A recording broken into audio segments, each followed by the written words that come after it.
The following is a Dowling Catholic Sports presentation on Iowa Catholic Radio. Our coverage of Dowling Catholic High School basketball is underwritten by Ashworth Vision Clinic, Construction Professionals, Dental Associates, Kemen, and Mercy One. Thank you for supporting Dowling Catholic basketball on Iowa Catholic Radio. And good evening and welcome to the Dowling Catholic High School Gym alongside Steve DeVinny, Mark Amadeo, as we get set for high school girls basketball. And we've got a top 15 matchup here in game one. Newly number one, Southeast Polk taking on 13th ranked Dowling Catholic in game one.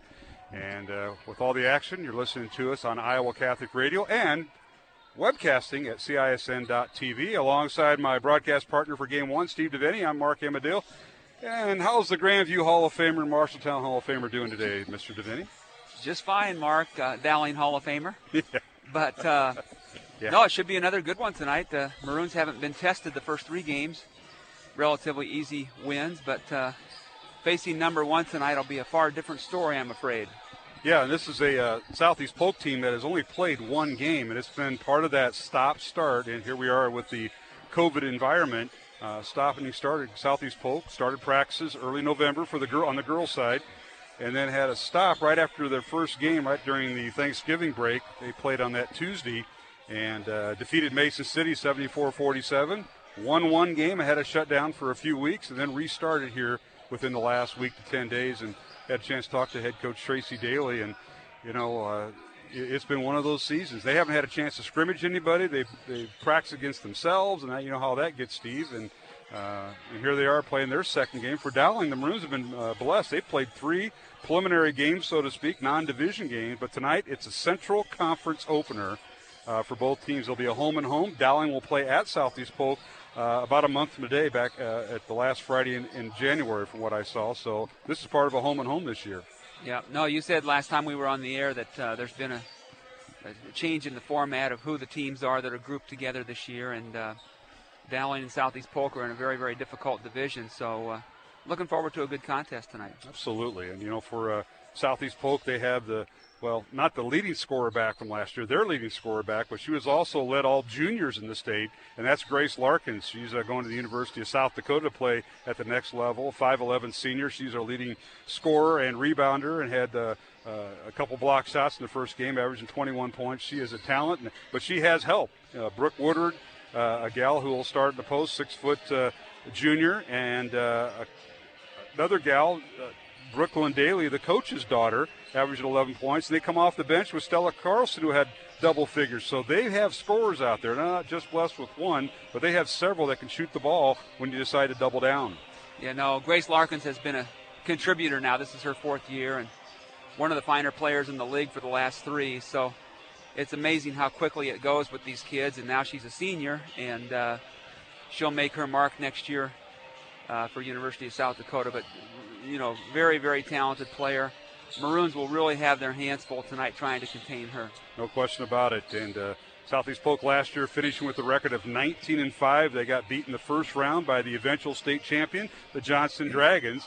And Johnson beat Southeast Polk during the regular season last year. They only met once in the regular season, of course, once in the postseason. But the Rams playing their second game of the year, and they come in with a 1-0 record. And as we mentioned, newly crowned number one in Class 5A yesterday by the Iowa High School Girls Union. We'll get to the rankings here in a moment during our pregame. And for Dowling Catholic, the Maroons are 3-0. They're ranked 13th. They've kind of stayed at number 13 with the loss last year of Caitlin Clark. They've kind of regrouped, kind of finding themselves, playing a lot of kids, Steve, as you see. And one reason, because they can guard the whole 85 feet here tonight on the high school court. They can guard that whole court, and that's one of the positives for Dowling as a defense. Yeah, no, this year they have a slightly different look. Last year you had Caitlin and those three other seniors that we've talked about before who contributed at a high level also. But this year it's more of perhaps a more balanced team. Very, very good quickness in the guard court. They're not quite as tall as they were a year ago, but so far the first three games that we've witnessed, they've played at a high level, and they're going to force tempo tonight. On the other side of that, having watched Southeast Polk play the last few years ourselves also, they don't mind that tempo. They like to get out and go too. So it should be a up and down game with a good pace to it, and looking forward to it. Yeah, absolutely. And Dowling gets Lexi Bowles back. She didn't play the other night against Marshalltown. Lexi sat out. She had some tenderness in her foot, and just a good game to rest. She could have won if needed be, but she'll be playing tonight. She'll be a starting lineup. And getting the start against Marshalltown was Julia Moore. She'll come off the bench, bring that instant offense, and otherwise Dowling back to full strength. And as we heard from Coach Meyer last Tuesday night when she spoke to us at halftime of the boys' game, she was looking forward to the challenge, not knowing that Southeast Polk would be the number one team and that Dr. Tony Pappas and West Waterloo losing on Tuesday night. She didn't know that, but hey, that's why you play. And tonight's game is not only on radio, but it's also on CISN.TVs for basically the whole state to watch. It should be great. Yeah, the thing about tonight's game is it's early enough in the year that regardless of how the outcome is, both teams can learn from it. There's a lot of basketball left to be played, so it's not like it's March and they're playing for the state championship. It's just kind of a game to see where you are and how you stack up, and there will be lots of adjustments made by both of these teams before we get to postseason. No question about it. And postseason seems just so far away, but yet it's right around the corner, Steve, because that's what they're doing. They're playing for their postseason slot, whether it be a seed or a home court advantage, something like that. So these are all important.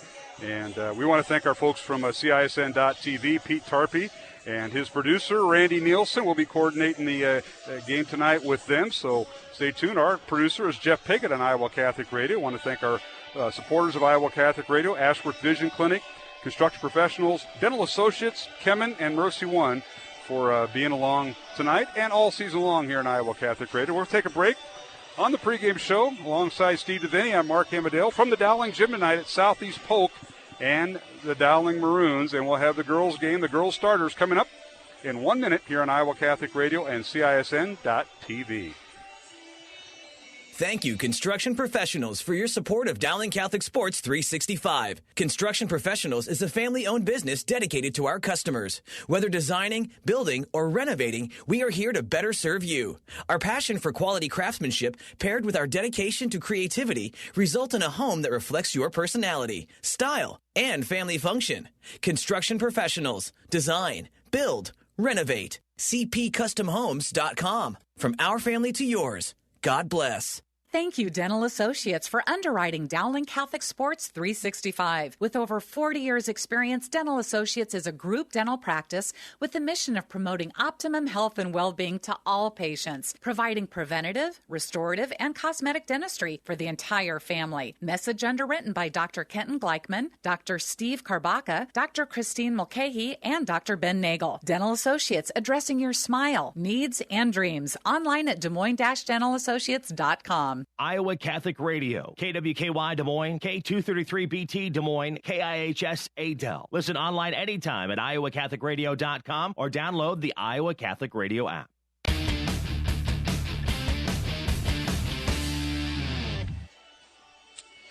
And welcome back to the Dowling Gym for game number 1 of our girls and boys basketball doubleheader tonight. It's Dowling hosting the Southeast Polk Rams. In the girls game, it's number 1 Southeast Polk. They were newly anointed yesterday as number 1 ranked team in Class 5A, taking on 13th ranked Dowling. And alongside Steve DeVinny, I'm Mark Amadale, as we're joined in simulcast tonight on the TV side with CISN.TV. And Steve, this is a matchup we're looking for. And before we get too deep into tonight and get to our starting lineups, let's take a look at our rankings that came out yesterday by the Girls Union. As you noticed, Southeast Polk is the new number 1 ranked team, and they are followed by Johnson at number 2. They're still looking to play their first game, as is Waukee at number 3. Still not have played yet. Hopefully January. The 4th ranked team is Iowa City West. Number 5 is Cedar Falls. So Southeast Polk, Johnson, Waukee, Iowa City West, Cedar Falls, the top 5. 6 through 10 is Waterloo West, Ankeny Centennial, Iowa City, City High, Davenport North, and Des Moines Roosevelt, who is also yet to play a game. 11 through 15 has Ames, Cedar Rapids, Washington, Dowling Catholic, West Des Moines Valley at 14, and the Indianola Indians at number 15. So there's your rankings, for better, for worse. But for now, Steve DeVinny. It's early. Like you said, some of these teams haven't even played yet, but a lot of good basketball to be played. We talk about this every year when we come watch the CIML girls, but the depth and the parity is so much better than it was, even 5-10 years ago. And so many good teams, so many nights that you have to be ready to go, and including this one tonight for the Maroons. Absolutely. This is Dowling's final girls and boys basketball game of the 2020 portion of the season. They'll be on their 2-week Christmas and New Year's break. Our next broadcast will be their next game, and that'll be on Monday, January 4th. And that is a change because it was scheduled for January 5th, a Tuesday night, which is when the CIML normally plays their conference games. That has been moved to Monday, January 24th, 2021. Dowling will host the Waukee Warriors, and we believe they will be at least hybrid or in school in person, so they'll be eligible to play. You have to do that here in the state of Iowa. You've got to be hybrid learning or in-person learning to be able to be eligible for practice and playing, and we think the Waukee Warriors will be, Steve. And always looking forward to that. That'll be the number one team in the boys' side, Waukee, and Coach Guess and the Waukee girls still they're ranked number 3, and always good to see Coach Guess when he comes, whether it's home over there or over here. You guys have a good relationship, and you have had over the years. And sometimes on air, you even have a chance to tease him a little bit. But well, he listens more than you think. He'll probably be listening tonight, watching this game, because Waukee right now is not in. I don't think they're practicing right now. If they are, they're not playing. So too bad. Let's take a look at tonight's games in the CIML. Not a whole lot of them because a lot of the schools are not in session. Southeast Polk at Dowling, obviously here on Iowa Catholic Radio and CISN.TV. We'll have the starters here in one moment. Ankeny Centennial on the road at Marshalltown. That'll be a 6:15 start. This is our early start here at 5. But these are all 6:15 and 7:45 girl-boy doubleheaders. Ankeny Centennial at Marshalltown, Ames at Mason City, and Fort Dodge at Ankeny. And for you Southeast Folk fans that are listening, they'll be in action. The girls will be tomorrow. Number 1 out of Class 5A taking on number 2 out of Class 4A. Southeast Polk at Gilbert tomorrow afternoon. And it's a JV1, JV2, and then the varsity game at 1:30 at Gilbert High School. So the Rams, after having 3.5 weeks off, are playing back-to-back nights. Yep. And these kids are young, and they're eager, and they're ready, and there's nothing more than you'd like to do than play. It's certainly better than practice. Yes, it is. Hearing a coach like you out there in practice and yelling at him and trying to help him get better. I want to do it this way. Use that word loosely when you refer to me. The Hall of Famer Steve DeVinny with me tonight at Marshalltown and here at Grandview University. And let's take a look at the starters as they're going to introduce them on the court. Denny O'Grady will take care of that. For Southeast Polk, the head coach is Tracy Daly. Tracy in her 9th year, 149 wins and 46 losses, assisted by Emily Zalik, Chuck Engel, Joel Van Coten, and James Reth. And the Rams will start this lineup at one guard, J.C. Elliott, a 5'6 senior, and she'll wear number 4. The other guard is Grace Larkins, the young lady who committed to the University of South Dakota next year, a 5'11 senior, averaging 21 points, 8 rebounds, and 2 blocks. And she will wear number 10. At one forward is Brooklyn Daly, the coach's daughter, 6-foot sophomore, averaging 11 points, 2 rebounds, 2 assists. She'll wear number 22. And the other forward will be Riley Cruzy, a 5'10 senior, averaging 9 points, 5 rebounds, and assists, and has 2 block shots. Cruzy wearing number 40. And at center, Brooke Woodward, a 6-foot junior, averaging 15 points, 7 rebounds, 4 assists. She'll wear number 42. So J.C. Elliott, Grace Larkins, Brooklyn Daly, Riley Cruzy, and Brooke Woodward are your 5 starters for Southeast Polk. We'll see Stella Charleston and Eva Solseth off the bench, along with Cadence Williams for the Rams tonight, as they bring a 1-0 record. Their lone win was back on November 24th over Mason City, 74-47. Now for Dowling Catholic, the head coach is Kristen Meyer in her 5th year at Dowling. 80 wins, 19 losses, and 81% winning percentage, assisted by Joel Danner, Scott Babinette, and Audrey Faber. Maroons will start 3 guards. Ella McVeigh, a 5'7 senior. She'll wear number 1. Margaret Tavares will wear number 3, a 5'6 senior. And Maddie Wishman, a 5'7 senior, will wear number 5. Those are the 3 guards. Emma Gipple is a 5'10 junior, guard forward. She'll wear number 23. And at center for Dowling, Lexi Bowles, a 6'2 senior. The Maroons with wins this year over Mason City and Marshalltown and Fort Dodge. We'll take a break here on Iowa Catholic Radio, and we'll come back with our tip-off between Dowling and Southeast Polk coming up on Iowa Catholic Radio and CISN.TV. Dan Ryan, president of Dowling Catholic High School, and welcome to another season of exciting Dowling High School basketball. We are proud to be partners with Iowa Catholic Radio, not only broadcasting basketball, but also being partners in preparing Christ-centered leaders for life. Go Maroons! Hello, my name is Father Ryan Andrew, and I'm the chaplain at Dowling Catholic High School. Let us pray for the coaches, players, and trainers tonight for this athletic competition. In the name of the Father, and of the Son, and of the Holy Spirit, amen. Heavenly Father, we thank you for all your gifts. We ask you to bless all those involved in this athletic competition tonight. We ask that you keep them safe, and that they all show good sportsmanship. We ask this through Christ our Lord, amen. All holy men and women, pray for us. In the name of the Father, and of the Son, and of the Holy Spirit, amen.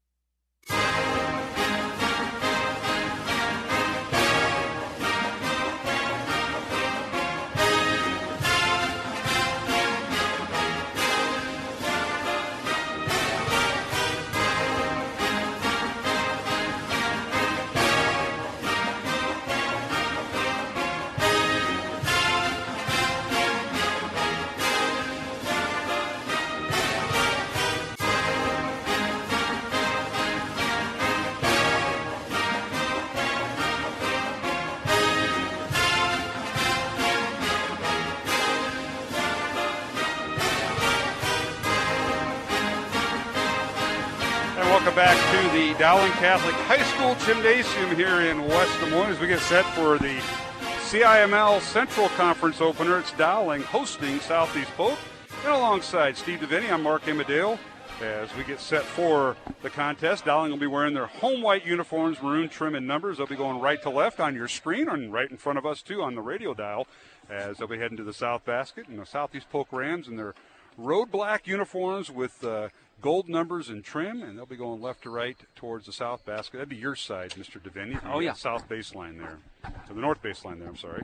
As we get set, Steve-O, any final comments? I know this is a game that we're going to see twice this year during the regular season. Dowling and Southeast Polk, both in the same division of the CIML, well, along with Southeast Polk, Dowling, Urbandale, Johnson, Waukee, and Valley. They'll each play each other twice during the regular season, and that'll be for volleyball, as it was this past fall for volleyball, baseball, softball, and maybe a few other sports. But looking forward to that, the new rivalry for 2 years. Yeah, no, both teams very, very good coaches. Should be a fun game to watch tonight. All right, Lexi Bowles tipping it up against Brooke Woodard, and it goes out of bounds. They say it went off of Southeast Polk. So it'll be Dowling basketball, as the Maroons will put it in play right in front of the Southeast Polk bench, and that's Tracy Daly standing right up there in front of your screen. Pete Tarpey on the camera tonight for CISN.TV. Isn't Pete a Hall of Famer as well? He will be. Yeah. We'll make him one. There's Dowling with the ball coming off the dribble. This is Gipple, and she travels with the basketball. Great help defense that time by Southeast Polk, and the coach's daughter, Brooklyn Daly. Yeah, she did slide over and help, and she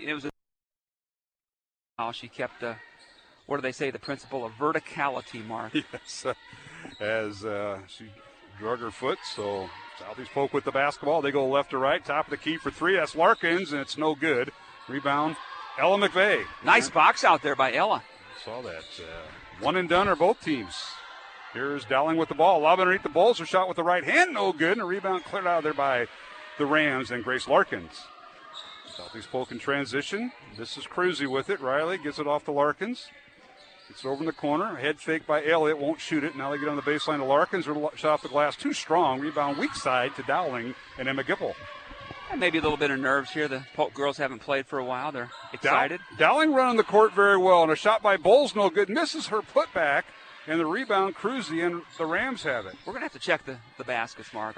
Are there lids on the basket? You know, Steenblock, Gary in the earlier game thought Riedel had a lid on the basket about 2 games ago. Yeah. And I think he was right, but he shot his way out of it, just like you used to in high school. Well, I was never a good scorer, but I certainly enjoyed shooting. You know, there's a difference. Who doesn't? Yeah. All right, Dowling in man-to-man defense. Elliott's pass underneath, a off-balance shot, no good by Daly. Weak side rebound, Rams. They leave it for Woodward. Her shot up and good. Second chance opportunities. The Maroons failed to box out there. And it's 2-0 Southeast Polk. Brooke Woodward with the basket. Here is Gipple with it, and she travels again. Good help defense that time by Riley Cruzy, and I think Cruzy would just guard her anyway and force the turnover. Maroons are questioning whether that should be a travel call. It's 2 in a row that they've called on Emma. I think they got her for changing her pivot foot or maybe dragging it. And nonetheless, Southeast Polk with the ball. This is Woodward with it. Long outlet pass, and that is a three-pointer by Cruzy. Riley Cruzy with her first three, and it's 5-0 Rams. That was a deep three right there. You'd probably let her have that, but not if she starts hitting those. Southeast Dowling with the ball. Southeast Polk in man defense. Get it in the corner for three by Tobias. It's no good. Ball slapped around into the hands of Dowling and Gipple. Skip pass over to McVeigh. In the lane, layup is no good. Lit on that basket for the Maroons. Rebound Rams as Larkins comes away with it. Southeast Polk in transition. A long three. Up and good. We may see a timeout as Woodward hits the three.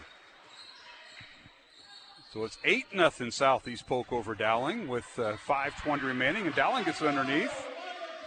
And Tobias shoots and scores for the Maroons. Margaret with a little coast-to-coaster.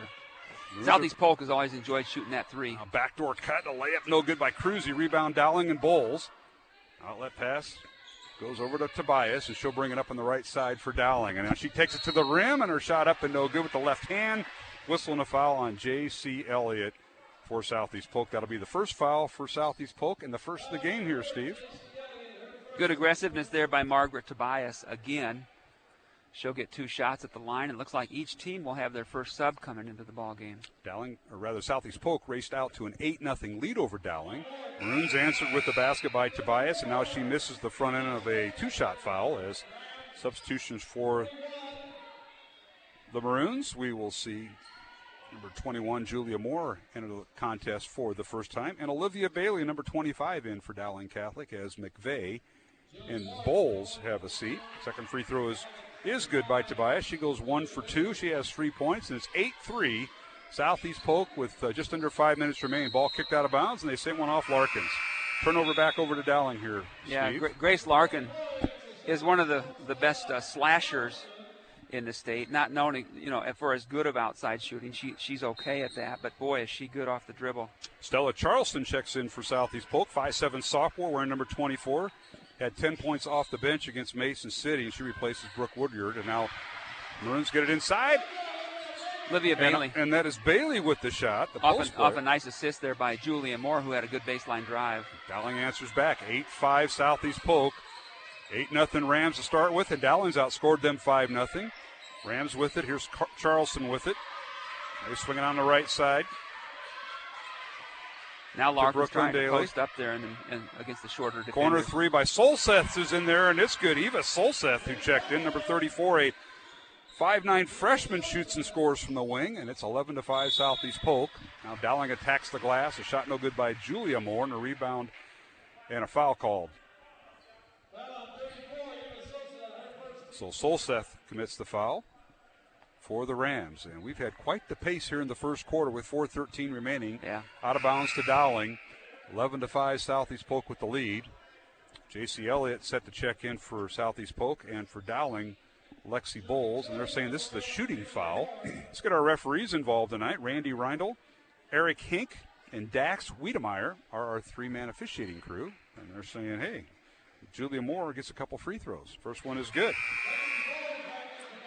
Tonight's game on Iowa Catholic Radio, brought to you in part by Ashworth Vision Clinic, construction professionals. And if you're watching on CISN.TV, their ads are running as on the video as we speak. Second free throw by Julia Moore, no good. Rebound, Bowles put back up, no good. Ball slapped around, and Larkins comes away with it for Southeast Polk. Rams by 5 and the basketball. Long three by Cruzy is off the back iron, no good. Ball slapped out of bounds. It'll be Southeast Polk basketball. Mentioned Riley Cruzy. Her dad, Chad, was a head coach of Southeast Polk back in the early 2000s, and Riley is heading next year to Central Missouri. Oh, good. To go to college. Down in Missouri, just south, about an hour southeast of Kansas City. Warrensburg, Missouri. Yeah, that's right. Division II. You are. And now we're going to get a whistle and a foul underneath, as attacking the glass was Larkins. Foul on Dowling. Not sure Coach Meyer's thrilled with that call. That's definitely one of the keys to the game if you're Southeast Polk, is to try to get Lexi in foul trouble. So Bowles with her first foul. And the free throw good by Larkins.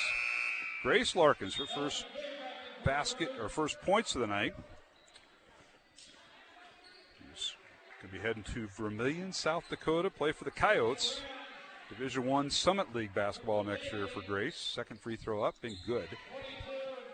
So she has her first 2 points. 13-6. Southeast Polk by 7 over Dowling. 3:45 remaining first quarter. Bailey with it. Dribble handoff to Moore. Julia jump stop on the left elbow.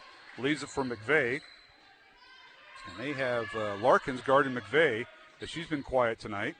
Now the ball tipped in the backcourt. Moore picks it up for Dowling. Here's Julia, right side of McVeigh. Trying to post up Bowles. Good help defense that time. And down the lane, Moore with a layup, no good. Tip, no good. And a rebound out to Southeast Polk and Grace Larkins. Dowling had their chances there, had a good look at it. Real good look. Here's Elliott on the baseline, won't shoot it. Leaves it for Cruzy for three. It's good. Riley Cruzy with her second three of the night. She has 6 points, and it's 16-6. The Rams with their largest lead of 10 over Dowling Catholic. And now Bailey loses the ball. Stolen away by Brooklyn Daly. Now Riley Cruzy in transition. Shot no good. Rebound Dowling. Julia Moore. Lead pass out to Wishman. Tracks it down underneath the Bailey. Her shot no good. It was blocked, but a foul called on Grace Larkins, and that'll be her first. That'll send the senior, Olivia Bailey, to the line here, Steve. Yeah, so far, as you said, 16-6 deficit for the Maroons. 12 of those points for Southeast Polk have come from beyond the arc, and they're known for it. We have a 30-second timeout called by Dowling. We'll keep it here. 2 minutes, 50 seconds remaining here in the first quarter. Southeast Polk 16, Dowling Catholic 6 here on Iowa Catholic Radio and CISN.TV as we simulcast tonight's game. The opening night of Central Conference play in the CIML. These two teams will play later this season, actually a month from almost to the day, on Friday, January 29th. Dowling will travel to Southeast Polk for the return match. And Mr. DeVinny, our final broadcast before the Christmas and New Year's break. So, are there any high school teams playing next Tuesday? There are some games Monday and Tuesday in the area. I only have tomorrow's games on our schedule here. I know Saturday game, Cedar Falls at Mason City, a girl-boy doubleheader at 2 o'clock in Mason City, and Cedar Rapids Kennedy at Ames. Doubleheader at Ames beginning at 4. Now Bailey to the line. I want to thank Mercy One and Kemen, along with Dental Associates, for supporting our broadcast all season long here on Iowa Catholic Radio. Bailey's free throw is no good. Second one on the way, and it's missed, and the rebound comes out to Southeast Polk. So Olivia 0 for 2. 16-6 is our score. The Rams by 10, and they have the basketball. They go left to right. Top of the key, it goes to Brooke Woodard. She's guarded by Bailey. Leaves it for Solseth, this freshman in there. Gets it over to Elliott. Skip pass to Woodward. Dribble drives and travels with the basketball. Good help defense by Bowles that time, and may have forced the extra step. Yeah, very, very good. Yeah, Maroons, at that last time out, we're talking about trying to drive the Southeast Polk shooters off of the three-point line, make them put it on the floor, and in that possession, it did a good job with that. All right, Julia Moore brings in the front court for Dowling. Leaves it for Wishman. Now in the corner of McVeigh underneath the Bowles, and the layup is up and good. Lexi Bowles and a nice entry pass from McVeigh. Shoots and scores. Yeah, they're going to need to be able to do that all night because Lexi's working real hard to get post position established. 16-9 is our score, or rather 16-8. Dowling trailing by 8. Underneath, and a whistle and a foul, and they're going to call a foul on Ella McVeigh. And going to the free throw line will be the freshman, Eva Solseth.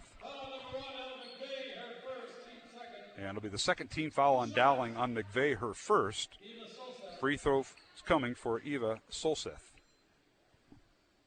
And the first one is good. She had 4 points and 3 rebounds and led the team with 5 assists in the win over Mesa City. Hard to believe that was 3.5 weeks ago, but it was. Gee whiz. Play one game, you sit out 3.5 weeks. You'd be out of rhythm if that back in your day, Steve, wouldn't you? These kids are hungry. Second free throw no good by Solseth. Rebound Dowling, and the Maroons in the front court. This is Julia Moore. Under 2 minutes remaining here in the first quarter. To McVeigh, left side. Top of the key to Moore, looking inside for Bowles. Can't get it to her. Dowling trying to spread the floor against man-to-man defense by the Rams. Here's Moore with it. Julia thinks about driving. She does. Layup off the glass. Good. Julia Moore knifing through there. Has 3 points here in the first quarter. And it's 17-10. Rams by 7. Minute 20 remaining. And on the lane, a leaner by Larkins is no good. Rebound Dowling. This is Gipple. Emma Gipple down court. Shot off the glass, no good. And a charging foul called on Gipple. And on Emma, that'll be her first foul. Tough one. One of those calls that perhaps could have gone either way. Good aggressiveness by Gipp, but the help defense came over from the weak side, Mark.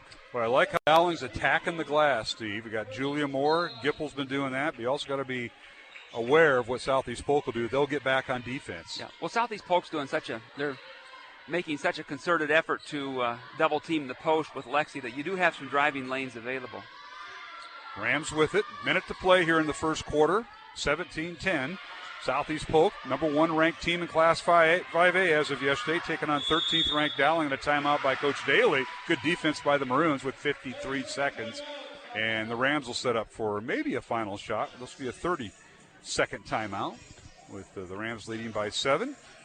And tonight's game on Iowa Catholic Radio brought to you in part by Ashworth Vision Clinic, Dental Associates, and Construction Professionals. Of course, the CISN.TV ads are running on their screen as we simulcast tonight. As we thank the crew over there, Mr. Pete Tarpey and Randy Nielsen and all the CISN.TV crew. Are they anywhere else tonight, Randy? Anywhere else? Are they Ankeny? All right, so they're doing the game between Fort Dodge and Ankeny. That doesn't start till 6:15. We get the early start. That means wings on the Vinny when we're done. Mark, why did we start so early tonight? Because of the kind of spread the kids out here at Dowling with the preliminary games. They've been moved to tomorrow between Dowling and Southeast Polk. So Dowling's kind of have asked for that due to the tight quarters, so it's not so tight. Here's Gippel with it out of the timeout for Dowling after a missed shot. 35 seconds remaining in the first quarter. See if Dowling holds for the last shot. Possession arrow is not up.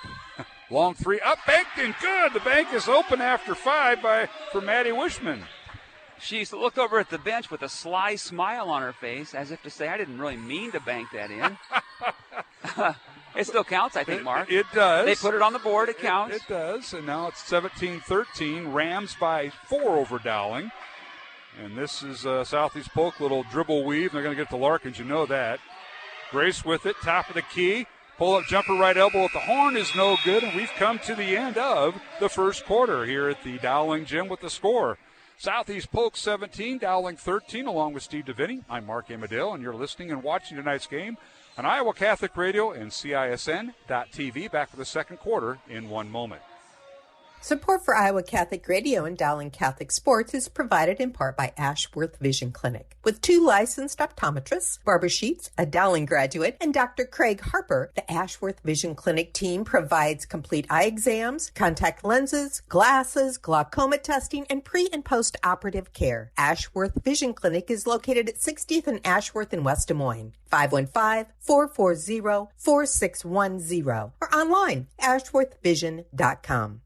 Hi, this is Cy Kellett, host of Catholic Answers Live. When you support this station, you offer a lifeline to a soul in need. You help save a marriage or an innocent life or a young person crushed by secular pressures. That's how powerful the message of God's love in Jesus Christ is. We're all called to share the good news of God's love given to us in Jesus, and that is exactly what you do when you offer your support. You can give securely online at iowacatholicradio.com, the Iowa Catholic Radio app, or call 515-223-1150.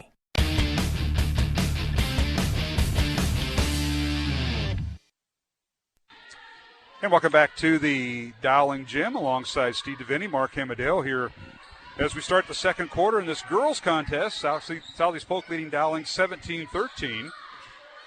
As we simulcast on Iowa Catholic Radio and CISN.TV. And that's Larkins in the lane, and her shot up and good. And she had 2 points in the first quarter, and that's her first field goal of the night, believe it or not, Steve. They set a good screen for her, and she did the rest. Now, three-pointer by Dowling, up and good from the outside. How about that? Margaret Tobias with her first three-pointer of the night. She now has 6 points to lead Dowling.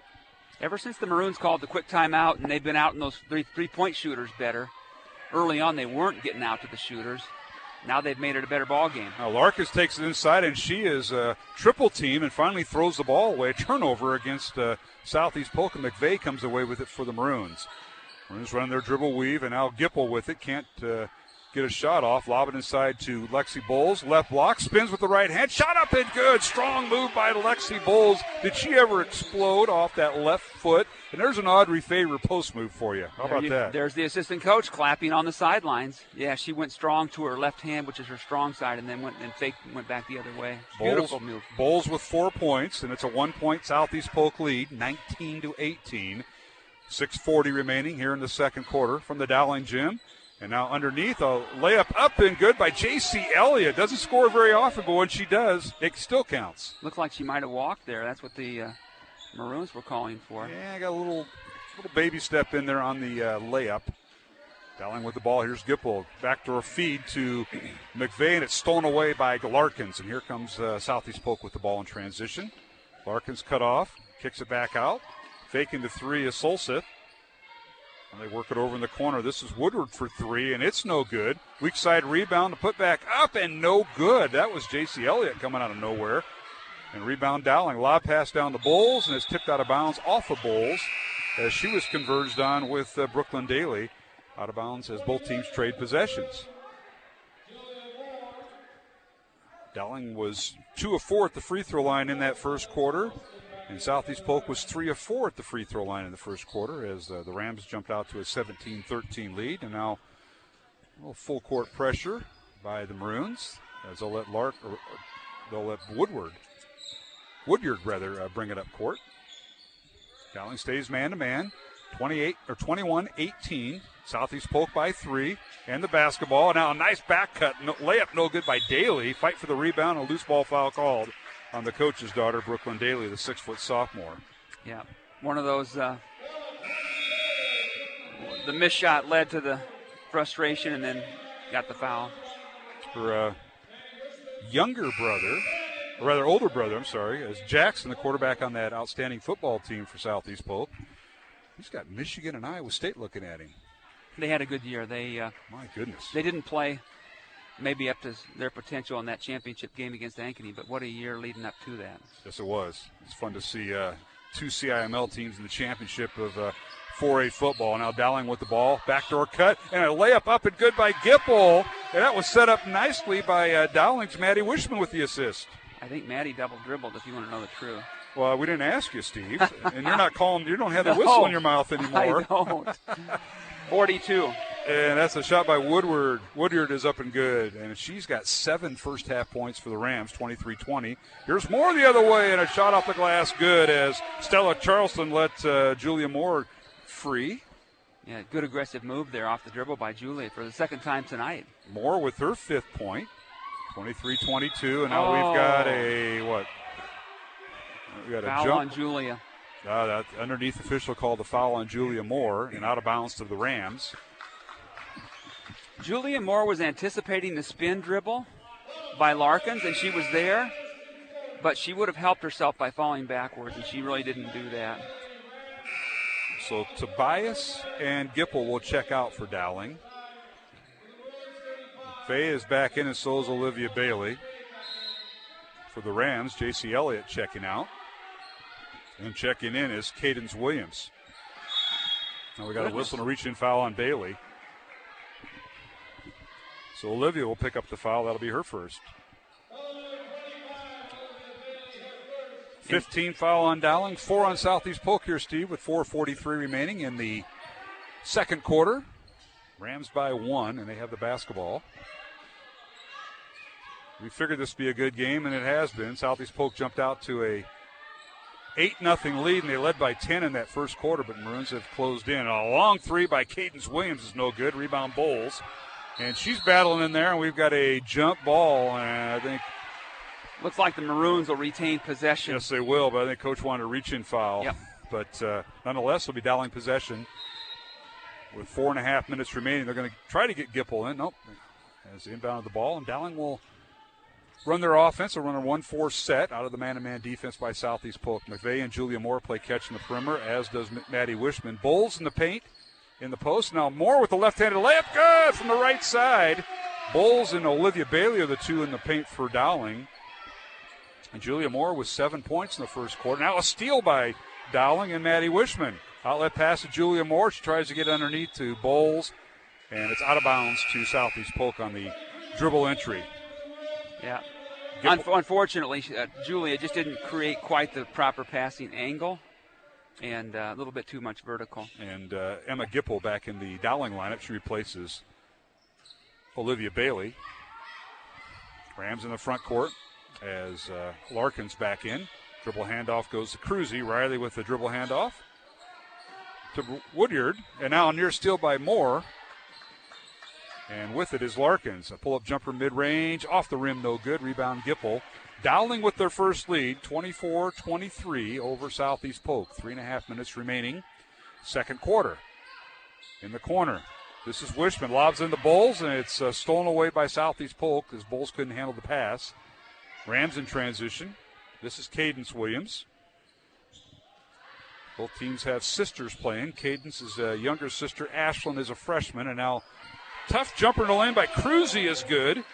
Riley Cruzy with her 8th point. That was a strong move. Very nice. You don't see her down there in the block with her back to the basket very often. So Riley with her 8th point. Gives the Rams a 1-point lead as we exchange leads. Dowling had the first lead at about just under the 3.5-minute mark, and now the Rams have taken a lead by 1. 2:45 remaining. Well-played game. Both teams getting after it defensively, offensively. A lot of strategy. Steve, I'm saying it now. I'll be interested to see what the second half turns out. The pull-up jumper by Julia Moore is no good, and a reach-in foul. Loose ball foul called on Ella McVeigh. That'll be her second. And that will get a substitution. Tobias will check back in for Dowling. And Margaret has 6 first-half points, and she'll take McVeigh's place. And Ella's got to sit out with 2 fouls. Yeah, too bad. The good news is for the Maroons that to this point now they just took Lexi Bowles out to give her a blow, and she only has 1 foul. So the key for the Maroons is to keep her out of foul trouble. And Olivia Bailey checks in for her. 2:20 remaining here in the second quarter. Southeast Polk by 1, 25-24. A near steal by Wishman, but Larkins has it. Leaves it for her teammate. A long 3 by Solseth is no good. Out of bounds to Dowling. And they've really converged on Larkins. Once she gets it in the post, they're forcing her to throw it out. And that time the missed shot, air ball that time by Solseth. Yeah. Well, Grace Larkin has earned that reputation. No question. And now an off-balance jumper or layup is no good by Tobias. Rebound Southeast Polk is rendered 2 minutes to play here in the second quarter. This is Cruzy with it. They leave it underneath, and a layup good. Woodward has another basket, and that is her 9th point here in the first half. Yeah, Emma unfortunately lost track of her, and always got to know where the ball is and your person that you're guarding. Gipple underneath the head fake, and a shot up and good. Nice move by Emma Gipple. She didn't do that extra step in trying to gather her thoughts. And Gipple with her 4th point, 27-26. Southeast Polk by 1. Larkins with the miss in the lane, no good. Rebound Julia Moore. Dribbles in the front court. Thinks about the 3. Thinks about driving. Can't do either. And gets it out to Gipple with 1:15 remaining in the half. Halftime, we'll have Michael Connor, the Dowling boys basketball coach, will join us. And underneath, a shot off the glass, good by Tobias, Margaret Tobias. We've talked about quickness in the backcourt for the Maroons all year. It's on display tonight, Mark. It certainly is. Now here's Woodward with it, and their shot no good. Rebound Dowling and Wishman. This is Tobias with it for Dowling as they spread the court. 5 out, nobody in. Now they dribble drive, leave it for Gipple. Back out to Wishman. Underneath, the backdoor cut, and a shot no good by Moore. Blocked out of bounds nicely by Riley Cruzy of Southeast Polk. Good recovery by Cruzy because she got burned backdoor on the backdoor cut by Moore. We got 3 players out for Southeast Polk. Basically a line change. Yep. Elliott comes in. Stella Charleston in there for Southeast Polk. And back in is Cadence Williams. Dowling inbound it. Bailey throws it in. Gets the Bulls. Left block. And offensive foul on Bulls. She put her right arm out there, forearm, and tried to spin. And like she was going off tackle, that's an offensive foul against the Maroons. 17 foul on Dowling, 2nd on Bulls. Yeah, that's too bad. Definitely the right call. She extended that elbow and trying to create some space for herself.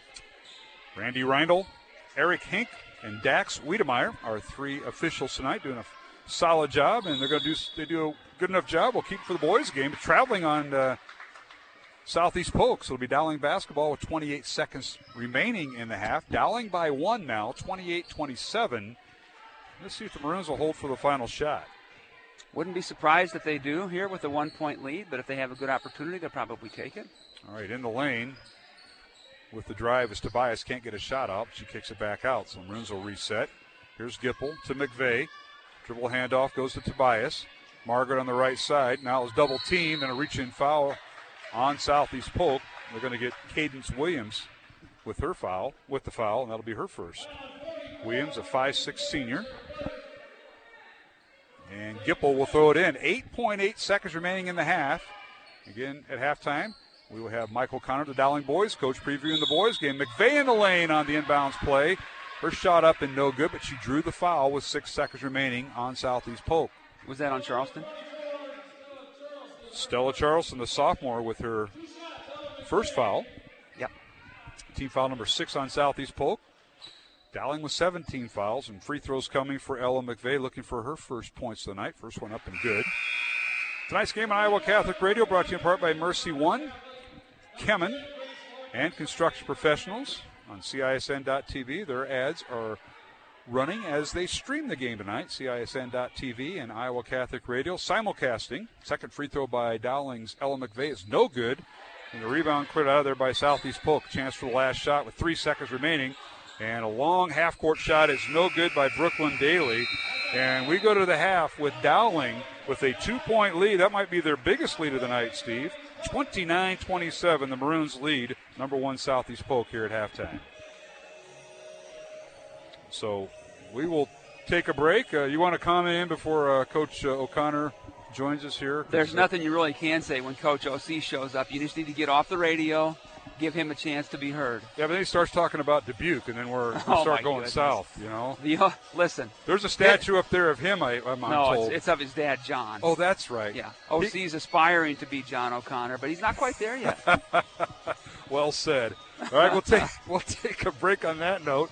Our halftime score, Dowling Catholic 29, Southeast Polk 27 in the girls' game. And we come back, we'll catch up with Michael Connor, the Dowling boys basketball coach, and we'll preview his game with Southeast Polk. And when we return to the Dowling gym, alongside Steve DeVinny, I'm Mark Amadale here on Iowa Catholic Radio and CISN.TV. Support for Iowa Catholic Radio's broadcast of Dowling Catholic sports and activities is provided by Kemen, a global ingredient manufacturer using science to transform the quality of life for 80% of the world. Kemen is on the leading edge of molecular science, manufacturing more than 500 specialty ingredients for the human and animal health and nutrition, pet food, aquaculture, nutraceutical, food technologies, crop technologies, and textile industries. Kemen strives to sustainably transform the quality of life every day for 80% of the world with their products and services. Kemen, using science to transform the world. Online at kemen.com. Thank you to Mercy One for their support of Iowa Catholic Radio. From the cardiovascular experts at the Iowa Heart Center to the pediatric services of Mercy Children's Hospital and Clinics, Mercy provides complete care for Central Iowa's adults and children with more than 50 primary care and specialty clinics in the Des Moines area. Find a convenient Mercy One location near you. Online at mercydesmoines.org.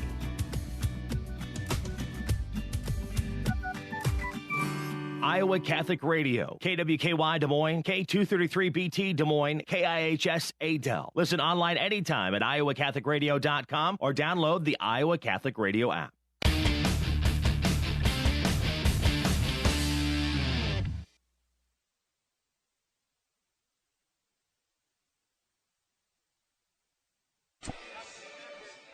And we're back here at the Dowling Gym alongside Michael Connor. I'm Mark Amadale, the Dowling boys basketball coach. Halftime score of the girls game, 29-27.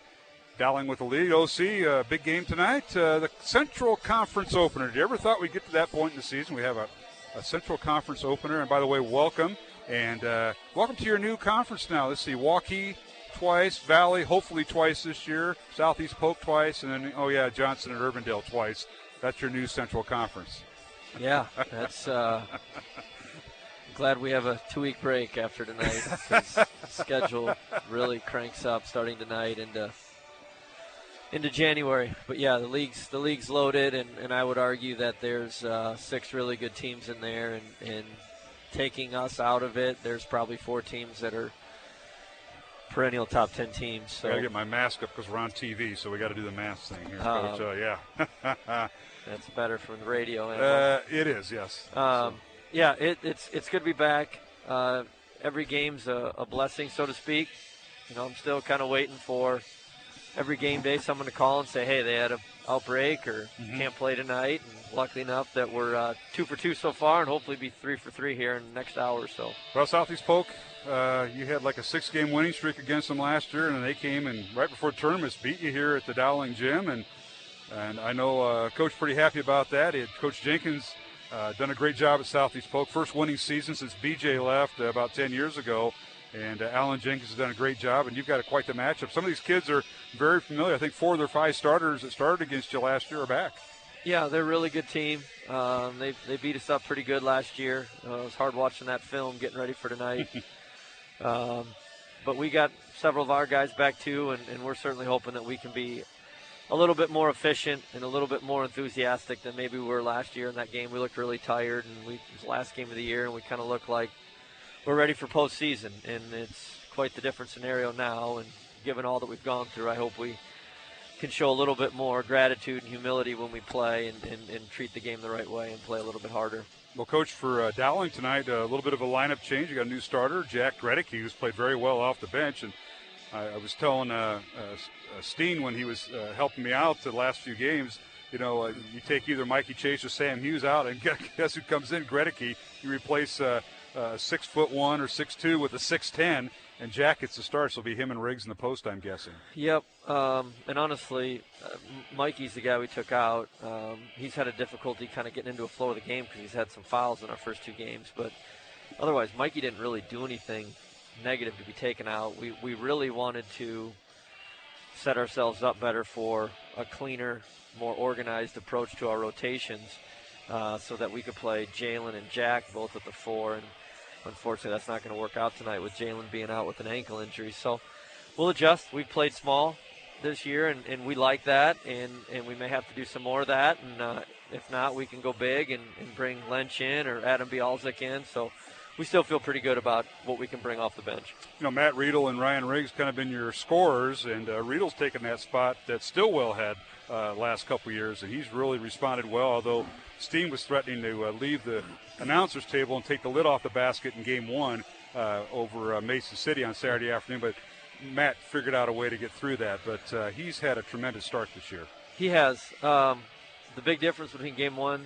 to Game 2 for him is if you look at his shot chart, Game 2 he went to the rim. He attacked, he got easy baskets, and then he shot off of his attack, whereas we felt like in Game 1 he really spent a lot of time kind of staying on the perimeter instead of attacking, and he's a better player when he's driving and going because he can create for others too. So we need him to continue that. We need Ryan to continue that. They're our 2 most experienced players, and if one of them has a tough night scoring the ball, that's probably doesn't bode real well for us. So we need those guys to keep that sort of effort up. Coach, and we're visiting with Michael Connor, the Dowling boys basketball coach, here at halftime of the girls contest as Dowling leads 29-27 over number 1 Southeast Polk in the girls contest here at halftime. And OC, it's about matchups and combinations, and there are several combinations. I know you mess with it all the time in practice and kind of see it on game field, but who's going to get the right flow, who's going to be the right combination on a given night. You can probably count on maybe 2, but then you get somebody in foul trouble, that takes that away. So is that why you have Nahas and Wagner on your bench? Is that kind of where they come in? Yeah, that's certainly one of the things, one of the many things that they help us with. But,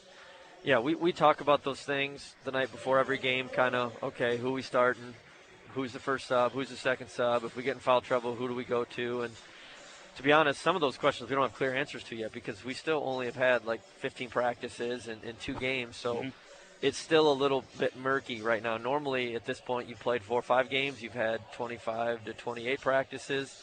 And don't underestimate how valuable those extra games, those extra practices are. So we're still kind of navigating all that, but ultimately at the end of the day, we're awfully thankful that we have 17 practices and 2 games in already. Coach, this is your final game before the Christmas and New Year's break, and I know Coach Jenkins told me that he was going to scrimmage Centennial, Pella, and Dallas Center Grimes over the Christmas holiday. What about Dowling? What's your scrimmages look like?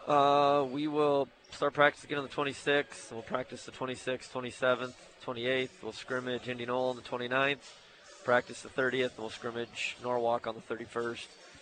then we're off, and then we'll practice for 2 days, and then we play Waukee. So it's Indianola and Norwalk, Yep. Two Warren County teams. Yep, Love two it. Warren County teams, two good programs, two really good coaches. Absolutely. And just an opportunity to play will be really good.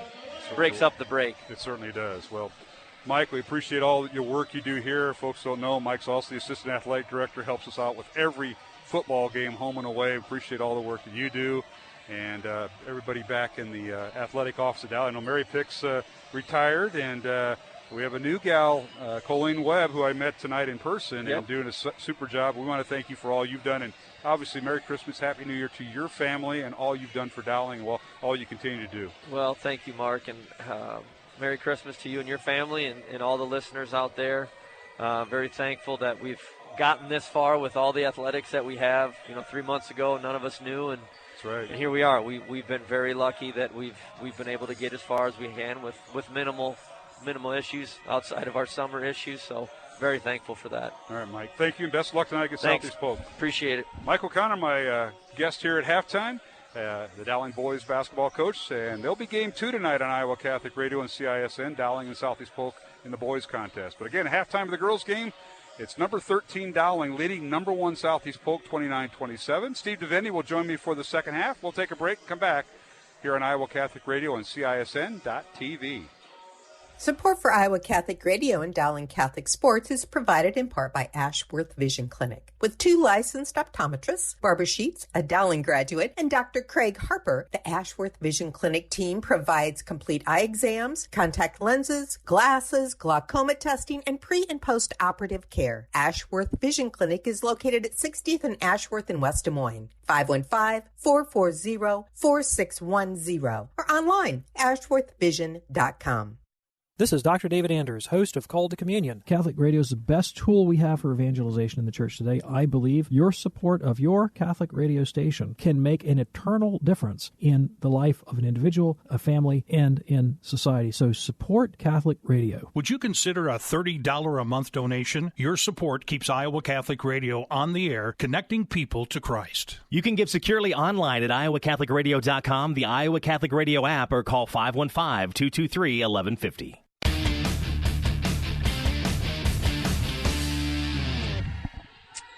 And we're back as we're underway in the second half from the Dowling Gym. It's number 1 Southeast Polk and number 13 Dowling, Class 5A Central Conference opener in the CIML. And a backdoor cut and a layup by Grace Larkins is up and good. Grace had 4 points at halftime to lead Southeast Polk. She now has 6, and it's tied at 29. Now they lob it underneath. The other way we go is Dowling going towards the south basket, and they lob it inside the Bulls, and it's out of bounds to Dowling. As we're tied at 29, the Maroons were 3 of 6 the free throw line in the first half, and Southeast Polk was 3 of 4 at the charity stripe in the first half. As Dowling with the ball, McVeigh with it. Both teams staying man-to-man. We haven't seen any zone by either team in the first half. We'll see if that changes in the second half. We got a double dribble called against Dowling, so the first turnover of the second half here, Steve. I didn't see that. The official right in front of Margaret didn't call the double dribble, but the one behind her did. So the Rams have the basketball. Larkins scored the first basket of the second half for Southeast Polk, tying the game at 29, and now the Rams will run their offense. They try to entry pass on the left elbow. McVeigh knocks it away for Dowling. Both teams back with their starters. J.C. Elliott, Grace Larkins, Brooklyn Daly, Riley Cruzy, and Brooke Woodyard. And now are the starters for Southeast Polk. And Larkins with the left hand is good, and she's heating up. She had 4 points at halftime. She has 4 in the first minute and a half of the third quarter. She's going to have to assert herself, Mark, for these guys to be successful. Now the other way, Dowling on a turnover, and Rams in transition. A layup off the glass, good, and a timeout. Dowling. Brooklyn Daly with her first basket, and a timeout called on the floor, and this will be a 30-second timeout. We'll keep it here alongside Steve DeVinny. I'm Mark Amadale. Glad you could join us for our simulcast tonight on Iowa Catholic Radio and CISN.TV. Tonight's game on Iowa Catholic Radio brought to you in part by Mercy One, Kemen, and Ashworth Vision Clinic. Steve, you had a chance to kind of dissect that first half while I was talking to Coach O'Connor, and your thoughts of what we talked about a little bit. What are some of the adjustments you see here in the second half of this girls contest? We may see one here coming up as Southeast Polk out to a quick 6-0 start. Yeah, it appears that they made a concerted effort to get the ball to Grace Larkin down in the post, and she scored instantly. And the Maroons have lost a little defensive intensity from the first half. They came out here a little flat, and Southeast Polk so far has made them pay. Yes, they have. As we're underway after the Dowling timeout, Bowles in the lane. She's triple teamed. It finds a way to get through on the left side right around Larkins. And Lexi Bowles with her 6th point. And it's 33-31, Southeast Polk by 2.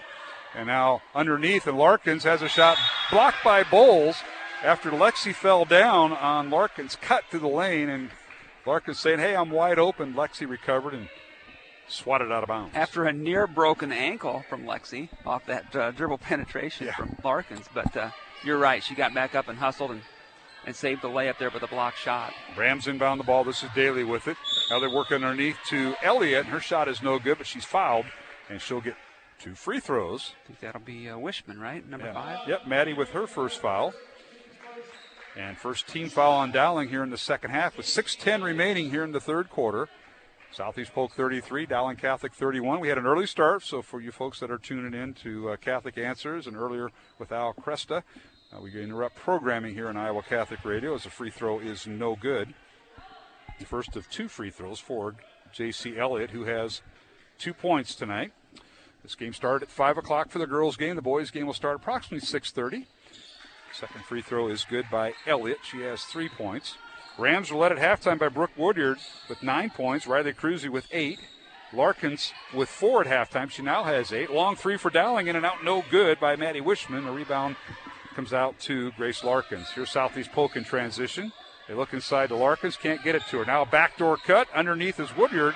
She's double teamed. Gets her own rebound. A shot up and good. She went right around Bowles. Woodyard with 11 points to lead Southeast Polk. Yeah, both Bowles there. Now we got a whistle and a foul called on Elliott of Southeast Polk. Both. That's her second. Team foul number 1 here on the Rams here in the second half, Steve. Southeast Polk 36, Dowling 31. Third quarter score. Dowling on the inbounds play. Ella McVeigh shot off the glass, no good, and a rebound to Cruzy. Outlet pass over to Larkins. Grace guarded by Gipple. Get it back to Larkins, and a shot up and good. Nice pass by Elliott right to Larkins, and she has 6 of her 10 points here in the third quarter. Yeah, they made an adjustment at halftime, Polk did. Now they're allowing Larkins to get the ball to somebody else and then go right down to the block. And that's 2 baskets. Relatively easy. She has such a quick release in there. Dowling the other way, McVeigh in the lane, and she draws the foul. And 2 free throws coming for Ella McVeigh. Yeah, they took their center out of the post, and they brought her out, so it's like 4 out and 1 in, and that 1 in is Larkins.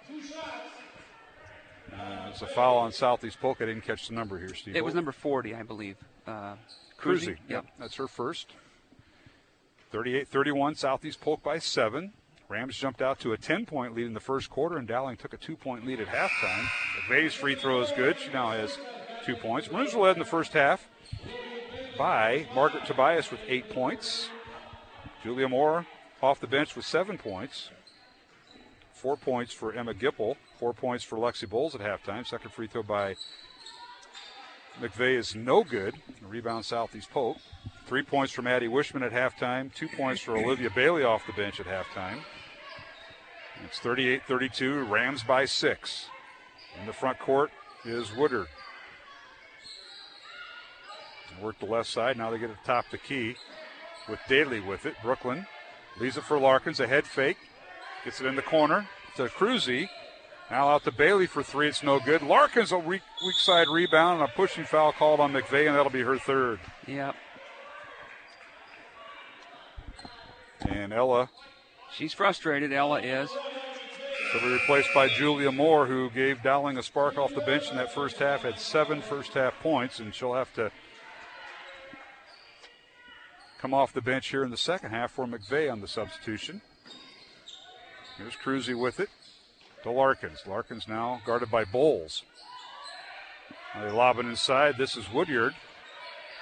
Tries to do an inside pivot. Can't, and we got 3 seconds called on Woodyard. So she's guilty of the 3-second call for Southeast Polk. Rams turn it over. Excellent help defense there by Bowles. what's also become apparent as the game has gone on is if Lexi can get the ball down in the post, they don't have anybody with that physicality or the height, and she can get a good look almost any time. Down the lane is Moore, and she puts up a shot and draws the foul. Basket's no good, and a foul, I think, will be on the freshman Solstad. Yeah, Julia Moore tonight has really found that extra gear. She's been able to take whichever Southeast Polk defender that's guarding her right off the dribble and get into the lane every time. And the first free throw by Moore is good. She has 8 points. Tonight's game on Iowa Catholic Radio, brought to you in part by Ashworth Vision Clinic, Construction Professionals, and Kemen. Of course, if you're watching on CISN.TV, their ads are playing on the screen.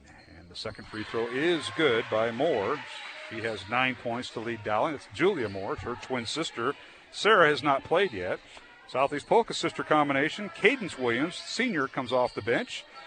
And she has a freshman sister, Ashlyn, who has yet to play. And now here's Larkins with the left hand down the lane. Good. Strong move by Grace Larkins.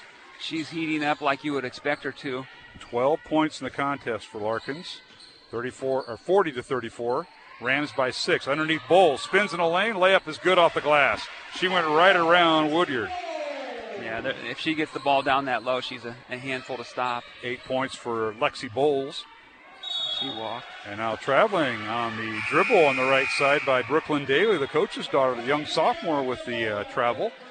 The other way we go with Dowling. Got in a hurry a little bit. Lexi's coming out of the game, and Emma Gippel's checking back in. So the Maroons on a little smaller lineup here, Steve. Yeah. Basically a 4-guard. Well, Bailey's in there, so they do have a post. Nice now cut. Bailey underneath, and the shot up and off the rim. No good. Goodness. Great backdoor cut and good feed by Gippel. And a rebound out to Southeast Polk. The Maroons miss an easy one, 40-36. Rams by 4, 3:20 here in the third quarter. And now here's a steal by Dowling. Great hands that time by Tobias. Gets it down court to Bailey, and her shot is blocked out of bounds by Solseth. It'll be Dowling basketball. Great flurry there. Both teams playing tremendous defense. Yeah. And Dowling will have another look at it. And McVeigh will come in with 3 fouls. And checking out will be Margaret Tobias checked out. So yep. McVeigh back in. It's been kind of a game of runs, but the Maroons get down 6-8 points, and they battle back. And that's true. The defense is stepping up a little bit more recently. And here's Gippel on the inside lane. Her shot up and good as she went right over Woodyard. So Gippel with her 6 point, and now a steal by Dowling. Julia Moore comes away with it. It's Julia Moore, Emma Gippel, Ella McVeigh. And now a corner 3 up and off the rim, no good by Maddie Wishman, and a whistle and a jump ball called on the rebound as Gippel looks like Larkins came away with it. Yeah, held ball. Maroons will get it back. Hey, your scores table guy, well, at least you were at one time. Where's the possession arrows not up? Is that the light out or something? Yeah, well, they just didn't put it up, did they? It's on the bench, but they didn't. It's laying back. Maybe it doesn't work. Can you get word to Crandall and Oddie and O'Grady and those guys down there? Can you? I mean, it's like trying to herd cats, Mark. I mean, you're not going to be able to help those guys. Well, Oddie's the best one out of the whole group. Crandall, and a reverse layup, good by Gippel, and took it from the right baseline and went reverse layup. Emma with a strong move. She has 8 points. We're tied at 40. Backdoor cut. 2:30 remaining here in the third quarter. Southeast Polk the other way. Top of the key for 3, and that's Woodyard with another 3 that's good. That's her second of the night. 14 points for her. That was created off a dribble drive by Grace Larkins. Yes, it was. We got a whistle and a foul on Southeast Polk on Dowling's offensive end. And let's see. They're going to get is that Woodyard with the foul. That should be her first. I believe that's right. 14 foul on Southeast Polk, 2 on Dowling. Now substitution. Brooklyn Daly will check back in for Southeast Polk. Riley Cruzy, I believe. Let's see. That's not. Yeah, it is. Riley Cruzy will check out. Excuse me. 43-40. Rams by 3. Dowling with the basketball. Here's Gippel on the right side. Dribbling baseline against Daly. Reverse layup again. Up and no good, but she drew the foul. And I think Daly will pick up the foul. She does. Yep. That'll be her second. Do you like how Gippel's attacking the glass from the right baseline there, Mr. Coach DeVinny? Yeah, she got a good first step on her, and Daly was in trouble the entire drive. She kind of had her hand on her. I'm surprised they didn't call the foul maybe a little sooner. First free throw by Gipple rolls off the rim, no good. She has 8 points tonight. Maroons were 3 of 6 at the free throw line in the first half, and they are now 3 of 5 at the line. Second free throw good by Gipple. Got to make those free throws in games like this, don't you? 43-41. Southeast Polk by 2. Minute 50 remaining here in the third quarter. Dowling back on defense. They're playing man-to-man as they have the whole game. With the basketball is Woodard. On the left wing, three-point line extended. Has it at the free throw line, reverses the ball over to Charleston, who makes a cut through, and now the Larkins. Rams playing catch on the perimeter. They're in no hurry against Dowling's man-to-man. And they move the ball, and now here is Larkins with it, dribbling in the lane. A long three by Charleston for three with the left hand, no good. Offensive rebound, Bailey, and her shot blocked out of bounds by Bowles, and a whistle and a foul on Dowling, and 2 free throws coming. As Bowles will be committing the foul. Yeah, that's her third. And also Ella McVeigh has 3. That's not what you want to see, but the third quarter's about over. And Brooklyn Daly, the coach's daughter, at the free throw line for 2. First one is good. Tonight's game on Iowa Catholic Radio, brought to you in part by Mercy One and by Kemen and Dental Associates. Alongside Steve DeVinny, I'm Mark Amadale. Glad you could join us tonight. Game 1 of our girls and boys doubleheader. It's the Central Conference opener in the CIML. Southeast Polk and Dowling, Game 1. Game 2 will be in January at Southeast Polk, and we'll have them both here on Iowa Catholic Radio. Second free throw no good by Coach is going to leave Betsy Bowles in, probably because we have the ball down here at our offensive end. And here's Gipple with it, works the left side, now puts up a shot, no good, gets her own rebound, put back up and in. She went right around Cruzy for the basket. Didn't box Emma out, and Emma made them pay, Mark. 11 points for Gipple. And we've got a timeout called by Southeast Polk with 53 seconds left in the first half, and we'll take a full timeout. It's Southeast Polk 44, Dowling 43 with 53.6 seconds remaining in the third quarter. Back in 1 minute on Iowa Catholic Radio and CISN.TV. Thank you, construction professionals, for underwriting our show, Man Up, heard Mondays at 9 a.m. and 9 p.m. Construction professionals have been long supporters of Iowa Catholic Radio, and we've seen their work. It's beautiful. They do remodeling or new construction that is innovative, functional, and designing what you want. It's a family business built on a strong foundation to create a new or remodeled home that is uniquely yours. CPCustomHomes.com. From our family to yours, God bless. Thank you, construction professionals. Thank you, Dental Associates, for underwriting Dowling Catholic Sports 365. With over 40 years' experience, Dental Associates is a group dental practice with the mission of promoting optimum health and well-being to all patients, providing preventative, restorative, and cosmetic dentistry for the entire family. Message underwritten by Dr. Kenton Gleichman, Dr. Steve Karbaka, Dr. Christine Mulcahy, and Dr. Ben Nagel. Dental Associates, addressing your smile, needs, and dreams. Online at DesMoines-DentalAssociates.com. Fourth quarter, and a shot by Southeast Polk, no good, and a whistle and a foul. Loose ball foul call on the Rams here, Steve, it looks like. Brooklyn Daly. That's who they got. Okay. And that's her team 6th foul. Her third. Yeah, her third. Now substitution for her mom, head coach Tracy Daly. They're going to get Eva Solsteth in there for Brooklyn.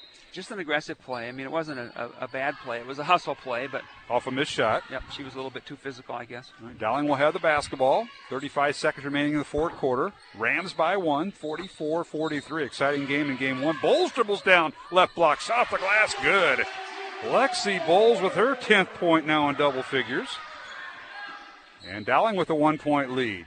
Rams in transition. Solsteth hands it off in the corner to Woodyard. Dribbles in the lane, now kicks it back out to Cruzy. She won't shoot it, but Woodward will. Her three-pointer no good. Rebound McVeigh. Outlet pass to Wishman. 2-on-1 fast break. Wishman with the shot no good. Follow-up shot by Bowles no good. Fight for the rebound, and the Rams come away with it in Woodyard. Half-court shot at the horn is no good, and we've come to the end of the third quarter, Steve DeVinny, with the score. Number 13, Dowling, 45. Number 1, Southeast Polk, 44. Are we going to make it through the fourth quarter? We're going to try. All right. Back in 1 minute on Iowa Catholic Radio and CISN.TV. Support for Iowa Catholic Radio's broadcast of Dowling Catholic sports and activities is provided by Chemin, a global ingredient manufacturer using science to transform the quality of life for 80% of the world. Chemin is on the leading edge of molecular science, manufacturing more than 500 specialty ingredients for the human and animal health and nutrition, pet food, aquaculture, nutraceutical, food technologies, crop technologies, and textile industries. Chemin strives to sustainably transform the quality of life every day for 80% of the world with their products and services. Chemin, using science to transform the world. Online at chemin.com. Thank you to Mercy One for their support of Iowa Catholic Radio. From the cardiovascular experts of the Iowa Heart Center to the pediatric services of Mercy Children's Hospital and Clinics, Mercy provides complete care for Central Iowa's adults and children with more than 50 primary care and specialty clinics in the Des Moines area. Find a convenient Mercy One location near you. Online at mercydesmoines.org.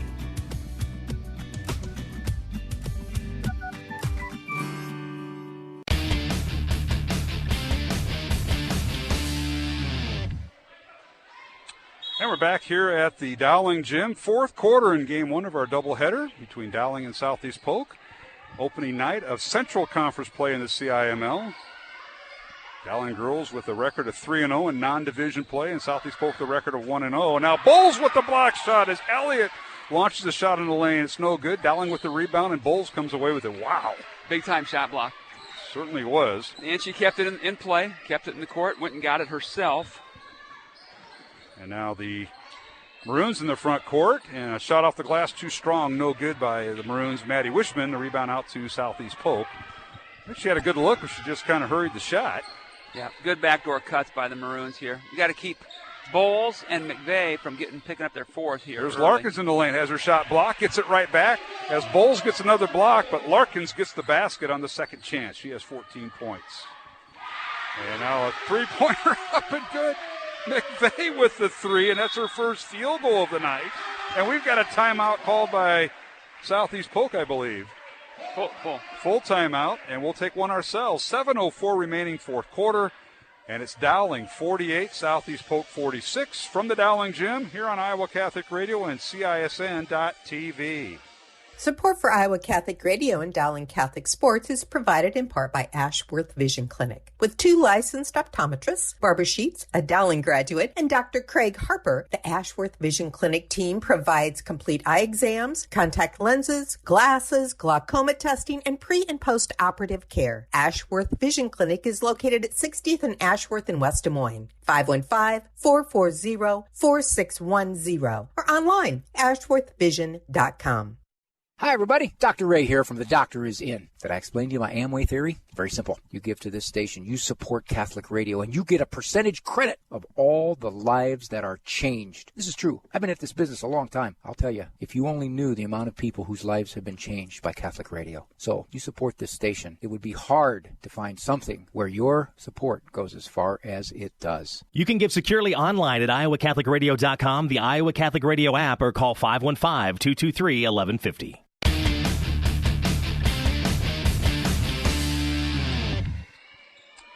And we're back here at the Dowling Gym out of the Southeast Polk timeout. The Rams have 2 remaining. Dowling Catholic with 3 timeouts remaining. Larkins for 3, top of the key, and it's good. Grace Larkins with her first 3-point basket of the night, Steve DeVinny. She now has 17 points to lead the Rams, and they now take a 1-point lead after Dowling had a 2-point lead. Pick your poison. They'd rather have her shoot threes than drive to the basket. I guess. Long 3, top of the key is no good, and fight for the rebound. Bailey has it taken away from her by Larkins. Rams in front court. Woodyard with it underneath the Larkins. Her shot partially blocked by Bowles. Gets her own rebound. And the putback up and good by Brooke Woodyard. Woodyard with her 16th point. Yeah. And Lexi's trying to be a little careful at the defensive end not to pick up her 4th.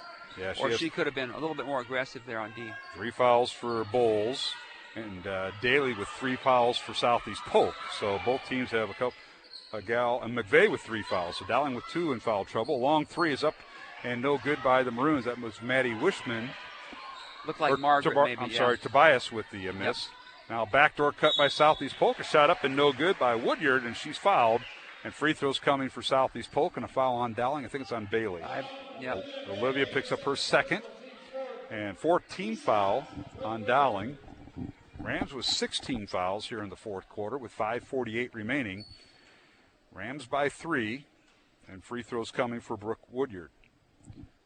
This will be her first attempt of the night. First one is no good. Tonight's game on Iowa Catholic Radio, brought to you in part by Construction Professionals, Dental Associates, and Kemen. Alongside Steve DeVinny, I'm Mark Amadale. Stay tuned. We'll have the boys' game coming up on Iowa Catholic Radio, and the Swaymer will join us coming out of retirement. Mike Swaim making his first appearance. I thought maybe he moved to San Diego or something. I think he'd like to sometimes. Second free throw is good by Brooke Woodyard, the 6-foot junior for the Rams. She now has 17 points. Dowling with the ball. Gipple in the lane. Leaner goes through. She didn't have the best angle there, but she made it happen. When she gets ahead of steam, she's very difficult to stop, and she took that right up through Larkins, who's a great defensive player. Emma Gipple with 13 points, 52-50. Southeast Polk by 2 and the basketball. Maroons stay in that man-to-man. Here's Larkins, guarded by Gipple. Leaves it for Bailey. Brooklyn over to Larkins. And now a backdoor pass to Cruzy is stolen away. Too strong that time, and Dowling comes away with it. This is Julia Moore in the lane with the left hand. Her shot up, no good. It leaves it short. And the rebound, Cruzy, and the Rams have it. Nice flurry of activity, both ends by both teams. Now here's Larkins. A head fake, goes to the basket. Her shot no good. Weak side rebound, Woodyard. And her shot is blocked partially by Julia Moore. Rebound, Dowling and McVeigh. She fires it down court. That football comes out. Elliott with the steal, and the Rams have it. Good night. What Mark. a flurry. I need a media timeout. Hey, Can I ask for a media timeout? Good hustle there on defense by the Maroons to knock it loose. Can I get the officials' attentions? Eric Hink or Dax Wiedemeyer or Randy Reindl? Hey, could we figure out up in the booth here what sport we're trying to call here? Downfield. Hey, it happens. Remember the old days? When you got seven. Broken up by Luke DeVinny. Remember those days? When you have when you have 7 state championships under your belt, Mark, I mean everything's downfield. Oh, a shot in the lane by Daly is no good. Weak side help by Moore. Good weak side help. That was Larkin on the attempt, though. Yes, it was. And she'll go to the free throw line. Fouls on her second. That'll be on Moore. Team's 5th foul. Larkin will get 2. And the first one up and good. Grace Larkins with 18 points tonight. She only had 4 at half, Mark. She really came out here in the second half. Second free throw is good. She has 19 points, so she's had 15 in the second half, and it's 54-50 our score. Southeast Polk with the lead over Dowling with 4:30 remaining. These possessions become more critical as the clock winds down, and Julia's twin sister Sarah checks in for the first time. Yeah, it's underneath is Gipple. Her shot up and good. Strong move that time around Brooke Woodyard. Emma Gipple. Emma Gipple's a tough guard in the paint. She has 15 points. Rams have it. Here's Larkins, guarded by Gipple. Out top it goes to Elliott, J.C. Elliott. Larkins, Bailey also in there. I think they got their starters in. Nope, Stella Charleston in there, number 24. Posting up is Bailey. Her shot up and no good. And Moore will commit the foul. And this will be Sarah with the foul, I believe. Yes, it is. That'll be her first foul. And team foul number 6 on Dowling. So both teams will be shooting free throws from here on out on each foul. Yeah, Sarah got caught down there on the block with Coach's daughter, Daly, and that's a mismatch. Brooklyn Daly misses the first of 2 free throws. She has 3 points tonight. She's 1 for 3 at the line. To reset the Maroons lineup here with the last 4 minutes of the ball game, we've got Tobias, both Moore girls, Gipple, and Lexi Bowles. Second free throw good by Brooklyn Daly. She now has 4 points tonight. Coach's daughter, 55-52. Southeast Polk with the lead, 3:50 remaining. Julia Moore, dribble drive in the lane, leaves it for Bowles. Her shot up and good. She went right around Brooklyn Daly. Good shot fake there by Bowles. Timeout. Dowling, this will be a full timeout. We'll take one ourselves with Bowles with 12 points. And with 3:43 remaining here in the fourth quarter, it's 55-54. Southeast Polk by 1 over Dowling. Back in 1 minute on Iowa Catholic Radio and CISN.TV. Thank you, construction professionals, for underwriting our show, Man Up. Heard Mondays at 9 a.m. and 9 p.m. Construction professionals have been long supporters of Iowa Catholic Radio, and we've seen their work. It's beautiful. They do remodeling or new construction that is innovative, functional, and designing what you want. It's a family business built on a strong foundation to to create a new or remodeled home that is uniquely yours. cpcustomhomes.com. From our family to yours, God bless. Thank you, construction professionals. Thank you, Dental Associates, for underwriting Dowling Catholic Sports 365. With over 40 years' experience, Dental Associates is a group dental practice with the mission of promoting optimum health and well-being to all patients, providing preventative, restorative, and cosmetic dentistry for the entire family. Message underwritten by Dr. Kenton Gleichman, Dr. Steve Karbaka, Dr. Christine Mulcahy, and Dr. Ben Nagel. Dental Associates, addressing your smile, needs, and dreams. Online at DesMoines-DentalAssociates.com.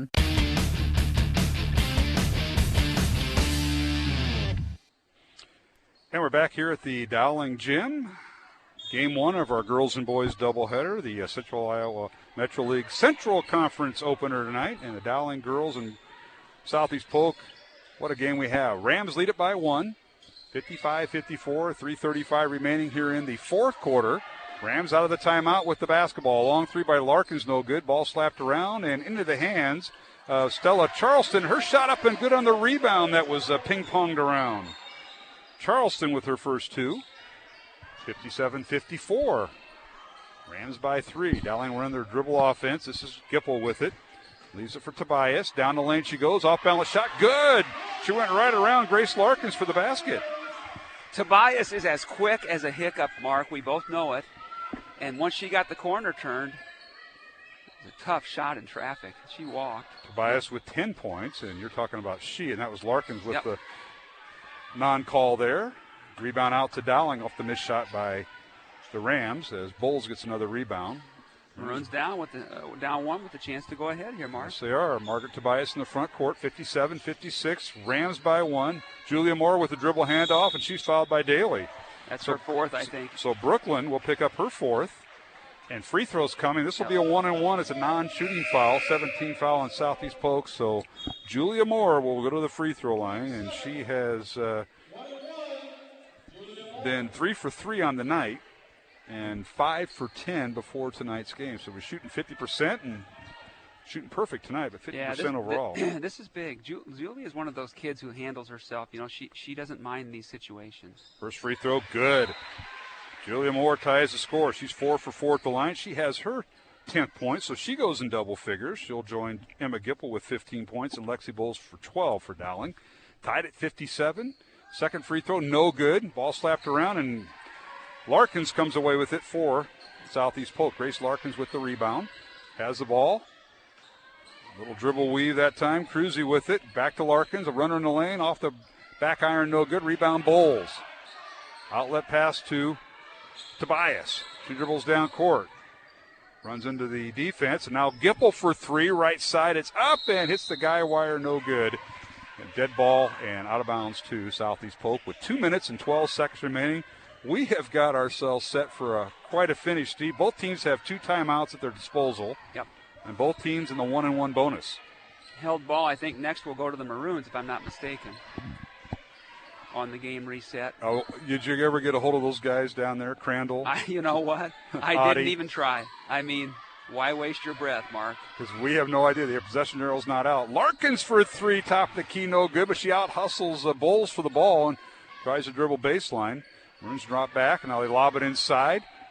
With is Cruzy, and her shot off the glass good. You're not going to beat her inside like that. And Riley Cruzy, her first basket of the second half, she now has 10 points. She had 8 at halftime. She's kind of been held in check by the Maroon defense. Here's Tobias with it. Good for interior. Bowles. Good feed. She spins, whirls in the lane, shot the left hand, no good, and the rebound cleared out of there by Southeast Polk and Brooke Woodyard. Nice defense that time against Bowles. Yeah, Maroons had a good look. They don't all go in. Down 2 with a minute 17 to go. 59-57. Rams lead by 2, as you mentioned, Steve, and they have the basketball. And let's see how conservative they get. Solseth in there, the freshman. Leaves it for Larkins. Looks like they're going to take the air out here and make the Maroons have to foul. Yep, every foul results in free throws. Dowling just matching up. Now Bowles is going to guard Larkins as they spread the court. Larkins down the lane she goes, kicks it in the corner, and they won't shoot it. So yeah, you're going to have to switch out and put Gip on her. Yep, and that's they didn't call the foul there. Bowles, I think, reached in, and now we got a whistle and a foul on Dowling. Good thing that they didn't. Good thing they didn't call the foul on Lexi. Yeah. Fouls on Wishman. That's her second. Free throws coming for the Rams, and that'll be Grace Larkins at the free throw line. She's a perfect 4 for 4 on the night. This will be the front end of a 1-and-1. 44 seconds remaining in the fourth quarter. Southeast Polk leading by 2, 59-57. Obviously not a packed house here due to the COVID restrictions with fans and the conference restriction with fans. First free throw is good. Larkins now with 20 points. You call that a quiet 20 for her? Yeah, sort of. I mean, she gets her points off dribble penetration, off offensive rebounds, off of free throws. She does have 1 3-er tonight. Second free throw is good. 21 points now for Grace Larkins. She leads all scorers. Rams lead by 4. 40 seconds remaining. Dowling with the ball. McVeigh back in. Gipple with it. Looking for Bowles. Can't find her. Gets it out to Wishman. Or Tobias, rather. Now to McVeigh. McVeigh down the lane. Underneath. And to Tobias. And now great defense by the Rams. Underneath. A spin move by Bowles is up and good with the right hand. And a timeout Dowling. Timeout Dowling and Bowles with her 14th point. We're going to see if this is a 30 or a minute. And it's a full timeout. We'll take one ourselves. With 22 seconds remaining in the fourth quarter, Southeast Polk 61, Dowling 59 here in the fourth quarter from the Dowling Gym.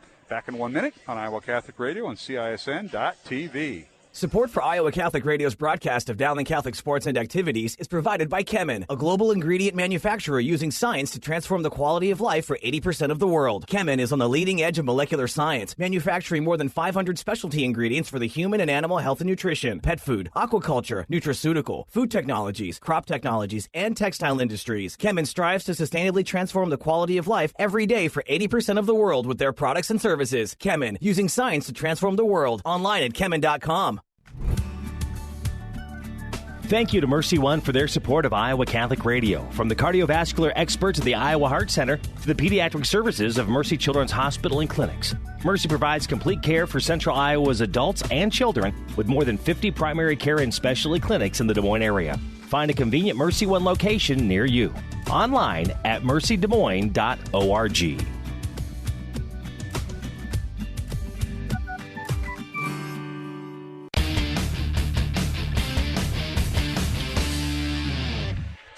And we're back here at the Dowling Gym with 22 seconds remaining in the fourth quarter. An exciting finish shaping up.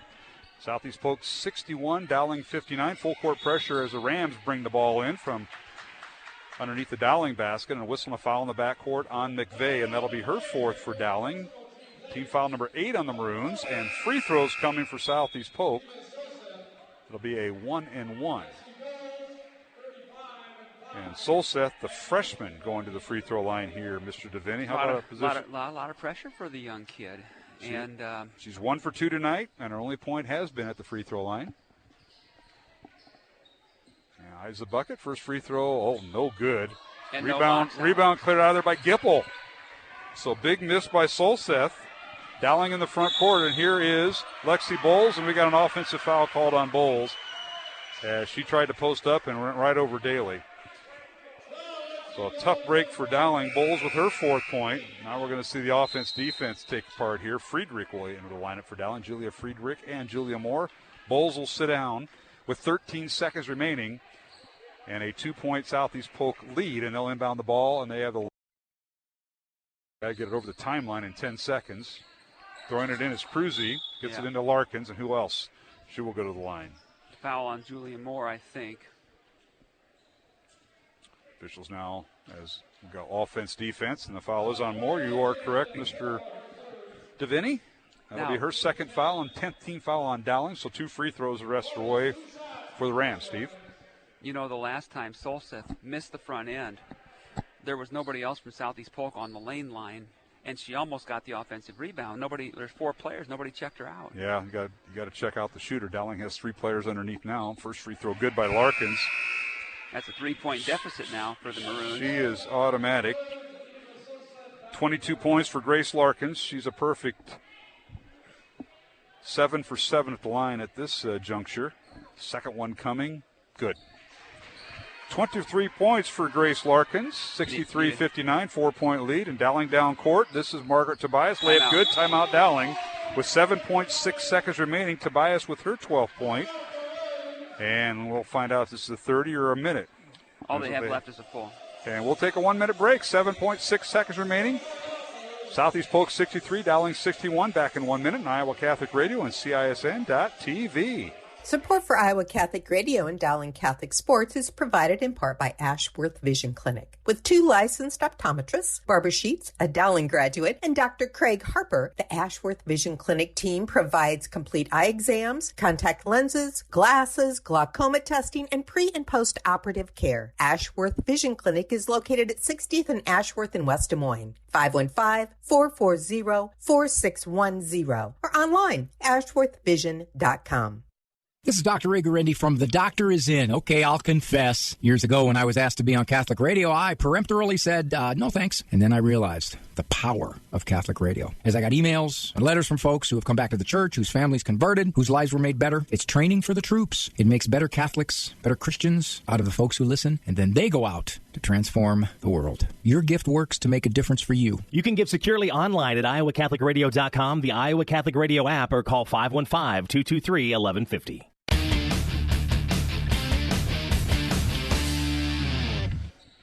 And we're back here at the Dowling Gym as the Rams inbound the ball. Riley Cruzy throws it into Grace Larkins and a foul in the backcourt.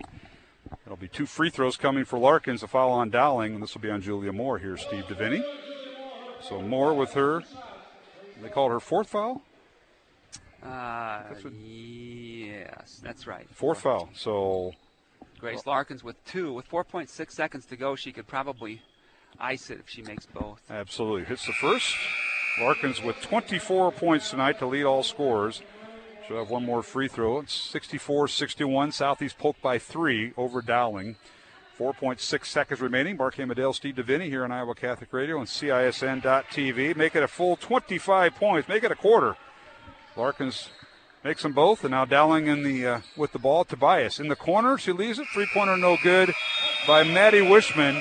And it's 65-61 is our final. Southeast Polk trails at the end of the first half, at the end of the third quarter, but they win it by the score of 65-61 over Dowling Catholic in a thriller here at the Dowling Gym. The Rams' first day of being the number 1 ranked team in 5A, and they run their record at 2-0. Dowling girls, ranked number 13, will fall to 3-1. And what an exciting game we just saw here, Steve DeVinny, as both teams played very well for early December. For Dowling, that'll be their final game before the Christmas and New Year's break, as they will open up on Monday, January 4th. That'll be their first game back. It'll be a girl-boy doubleheader beginning at 5 o'clock here at Dowling as the Maroons host number 3 Waukegan girls play, and the boys game to follow on January 4th. For Southeast Polk,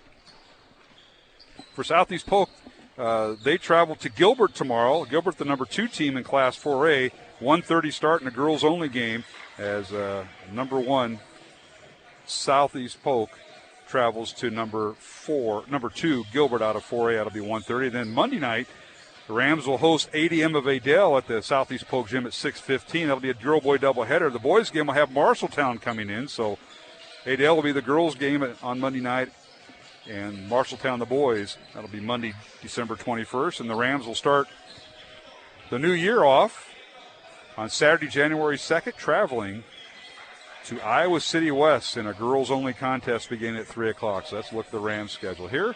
The final score, once again, Southeast Polk 65, Dowling 61. Along with Steve DeVinny, I'm Mark Hamadale. We'll come back for the post-game show, total up the scoring, and give you some comments here on Iowa Catholic Radio and CISN.TV. Back in 1 minute for the post-game show. Thank you, Construction Professionals, for your support of Dowling Catholic Sports 365. Construction Professionals is a family-owned business dedicated to our customers. Whether designing, building, or renovating, we are here to better serve you. Our passion for quality craftsmanship, paired with our dedication to creativity, result in a home that reflects your personality, style, and family function. Construction Professionals. Design, build, renovate. CPCustomHomes.com. From our family to yours. God bless.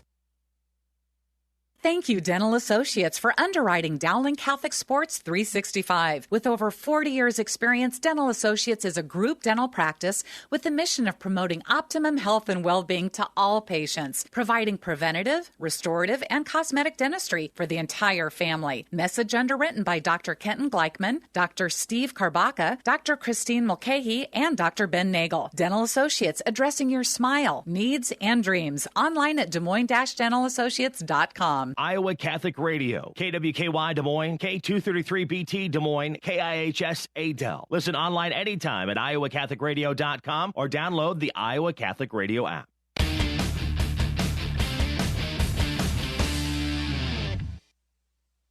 And welcome back to the Dowling Catholic Gym as we have game one of our girls and boys doubleheader in the books. And it was Southeast Polk defeating Dowling Catholic 65-61. What a fourth quarter by the Rams. They outscored Dowling 21-16, Steve DeVinny. And after the Maroons had held the lead at halftime, 29-27, and held the lead at the end of the third quarter, 45-44. But the Rams picked it up. They had some key free throws down the stretch and key baskets down the stretch.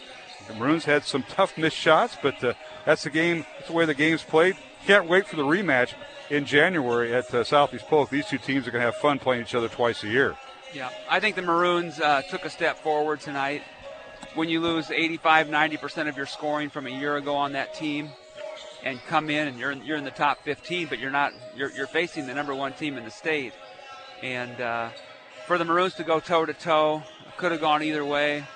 Maroons had to foul a little bit down the stretch because they were behind in the game. But if you're Coach Marr, you got to be pretty happy with the effort. Our kids did not back down to the number one team in the state, and we have a lot of strength on this team. So we're going to keep getting better, and there's a lot to look forward to this year. No question about it. Let's take a look at our scoring in tonight's contest. First of all, for the Rams from Southeast Polk and head coach Tracy Daly, they run their record at 2-0, and again, they're the newly crowned number one team in Class 5A as of yesterday, and the Rams were led by Grace Larkins, the senior, heading to South Dakota University next year. She had 25 points to lead all scorers tonight. She was followed by Brooke Woodyard, the 6-foot junior, with 17 points, 10 points for Riley Cruzy. Cruzy headed into Central Missouri next season. And rounding out scoring for the Rams, 4 points for Brooklyn Daly, 3 points for J.C. Elliott, and 2 points for Stella Charleston off the bench for the Rams, and 1 point for Eva Solseth. As Dowling Catholic had 4 players, Mr. DeVinny, in double figures, led by Emma Gipple with 15 points, Lexi Bowles with 14 points, 12 points for Margaret Tobias, and 10 points for Julia Moore. So very balanced scoring for the Maroons with 4 in double figures, Steve. Yeah, and I thought Julia gave the team a real boost with her dribble penetration. She was getting to the rim several times, regardless of which Southeast Polk girl was going. Nice to see her kind of have a breakout game offensively, but you expect it from Gipple, you expect it from Bowles, and then Tobias with a decent offensive game tonight too. So a lot to build on. Running out scoring for Dowling, Ella McVeigh with 5 points, 3 points for Maddie Wishman, and 2 points for Olivia Bailey. As Dowling went 8 of 13 at the free throw line. Southeast Polk unofficially 15 out of 21 at the free throw line. But a well-played game. You've got to remember the Rams had an 8-point lead, or rather they got off to the first 8 points of the contest, Steve. They led by 10 at the end of the first quarter. Dowling tied it and took the lead at halftime. So it was a game of runs back and forth, but an exciting game. And what a way to close out the Christmas break for Dowling Catholic, although Southeast Polk has a few games remaining before they close it out. But great first half of the season. We got 3 games in on the girls, actually 4 games in on the girls' side this year. How about that? Yeah, well, for the kids, every chance you get to play is a blessing with the COVID number of cases spiking and the school shutting down a little bit. So Maroons played great the first part of the season. They'll come back after Christmas, and they'll be a lot better. And Coach Marr and her staff, very, very good at helping the kids get better throughout the course of the season. Again, the final. It was Southeast Polk girls defeating Dowling 65-61. And Steve, I'll send you so long. Your partner is going to take over. Mr. Swain is going to make an appearance, and back from Hawaii. He just got back in the States. He looks like it. Yeah, he looks like it. All right. So, all right, Steve. Merry Christmas, Happy New Year, you and Tracy and the kids and the grandchild. Oh yeah, sure. So best luck, my friend, and thank you. We'll see you next year. Thanks, Mark. Steve DeVinny, my broadcast partner. We'll take a break and rewind. We'll get set for the boys' game between Dowling and Southeast Polk. Both teams warming up now. Early start tonight. The girls' game started at 5. The boys' game will start as we're getting the heads up. 6:35 will be tip-off for the boys' game. And for Steve DeVinny, I'm Mark Amadale. Again, the final in Game 1, it was Southeast Polk girls defeating Dowling 65-61. We'll be back with Game 2 and pregame the boys' game in 1 minute on Iowa Catholic Radio and CISN.TV. Support for Iowa Catholic Radio's broadcast of Dowling Catholic sports and activities is provided by Chemin, a global ingredient manufacturer using science to transform the quality of life for 80% of the world. Chemin is on the leading edge of molecular science, manufacturing more than 500 specialty ingredients for the human and animal health and nutrition, pet food, aquaculture, nutraceutical, food technologies, crop technologies, and textile industries. Chemin strives to sustainably transform the quality of life every day for 80% of the world with their products and services. Chemin, using science to transform the world. Online at chemin.com. Thank you to Mercy One for their support of Iowa Catholic Radio. From the cardiovascular experts at the Iowa Heart Center to the pediatric services of Mercy Children's Hospital and Clinics, Mercy provides complete care for Central Iowa's adults and children with more than 50 primary care and specialty clinics in the Des Moines area. Find a convenient Mercy One location near you. Online at mercydesmoines.org.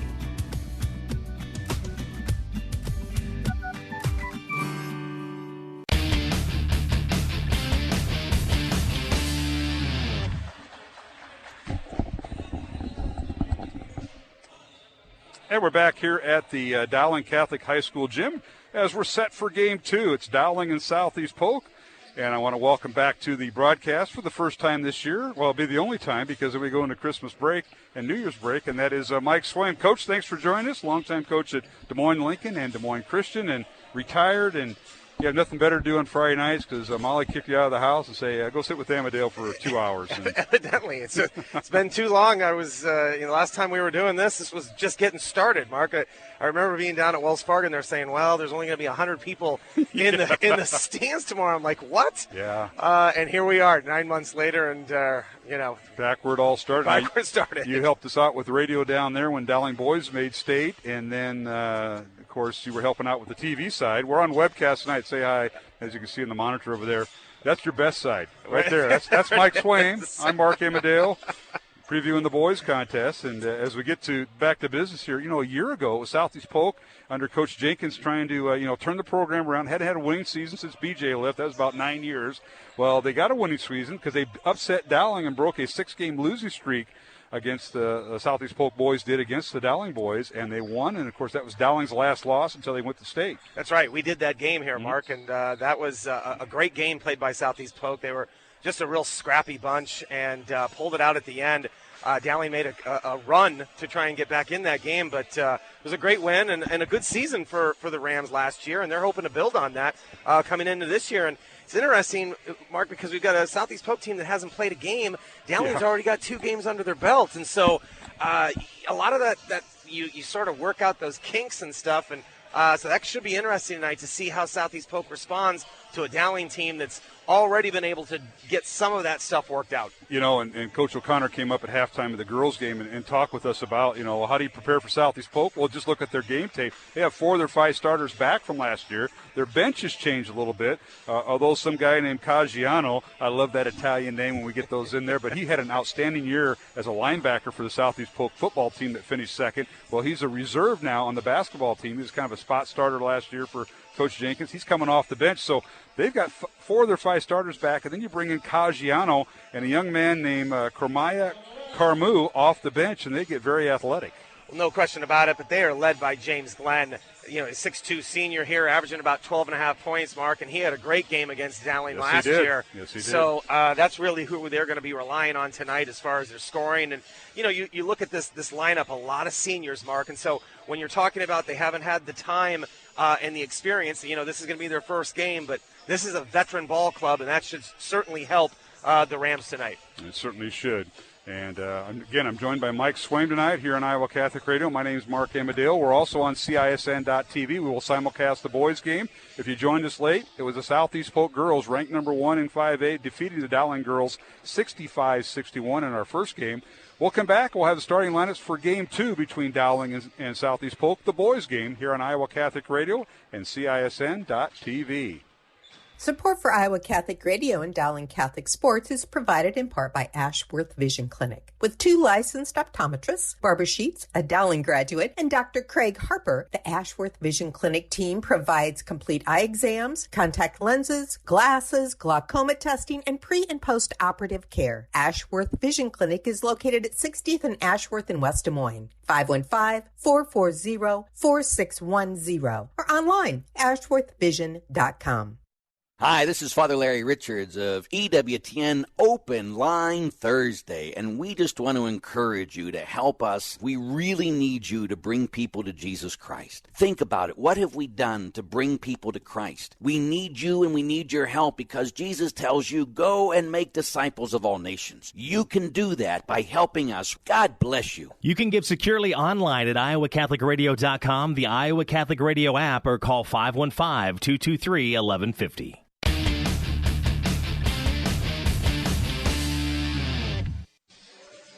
And we're back here at the Dowling Gym as we're getting set for Game 2 of our doubleheader between Dowling and Southeast Polk. Mark Amadale alongside Mike Swain for Game 2. And Swimmer, it's good to have you back in the booth. I don't know what you did for the rest of the month of December, the first 18 or 20, whatever day we're on. I know we're getting close to Christmas, but glad to have you back. Deveni said you were out in Hawaii.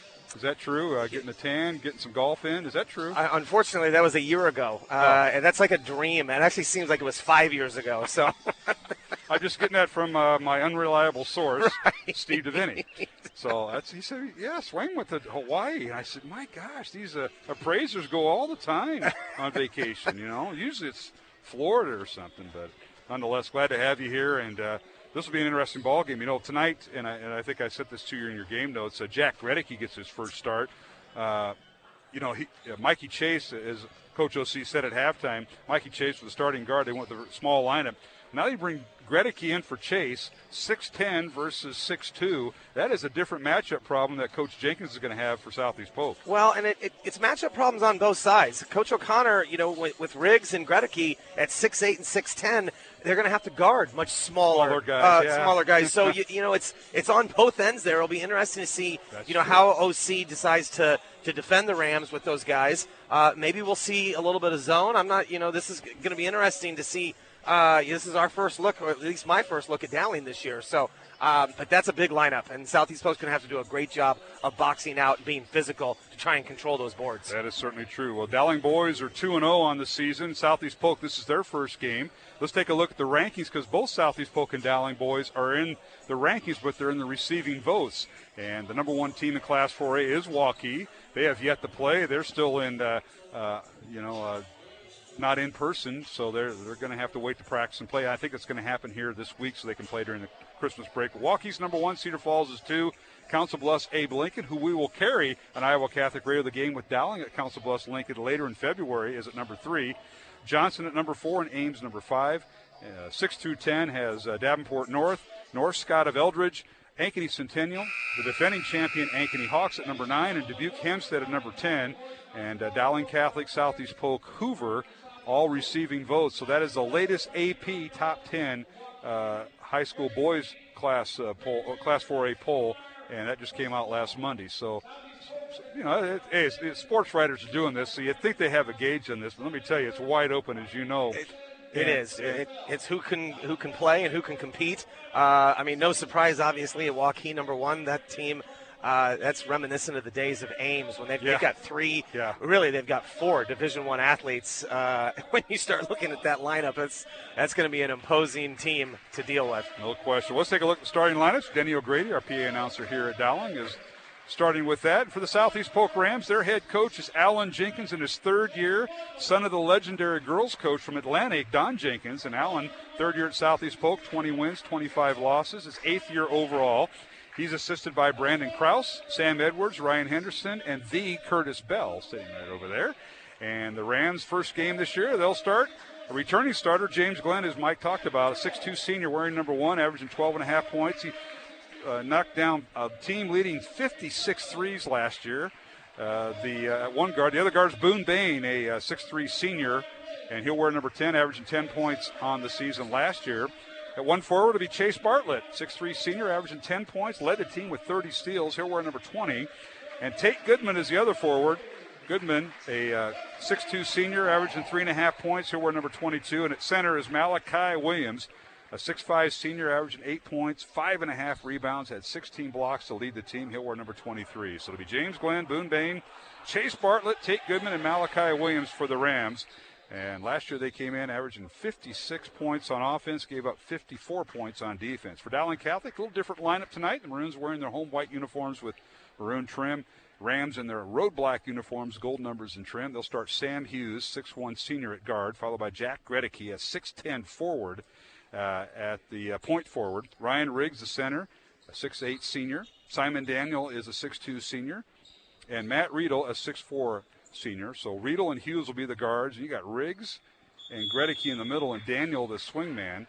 Dowling 2-0 on the season. Both teams just outside the AP Top 10. And Mike Swain, we are underway with high school boys basketball from the Dowling Gym. Southeast Polk's going to start man, Mark, and I would expect Dowling to try and look to get this ball inside with that clear height advantage. Yeah, you look at Riggs and you look at Gredicke. Who's the matchups there? Who's going to help who? Riggs down the lane, and he tries to flush it through, and it's knocked out of his hands. Good defense that time by Tate Goodman.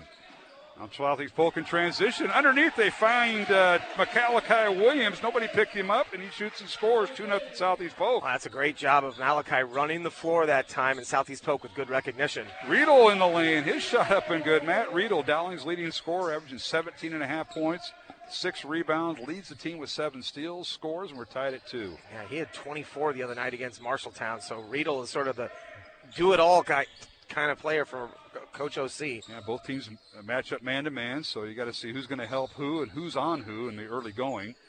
Rams are being very deliberate. Now a long three coming up and banked off the glass is good. The bank is open tonight for James Glenn, the guy you talked about, Mike. Well, he had a little smirk on his face. I'm not sure he called that, but the result was 3 points. 5-2 Southeast Polk over Dowling, and now a reverse layup and a great pass from Riedel. That basket good by Gredicke on a reverse layup. Well, that's a great cut by Gredicke, seeing the ball handler drive down that paint and then cutting to the basket. Great movement without the ball.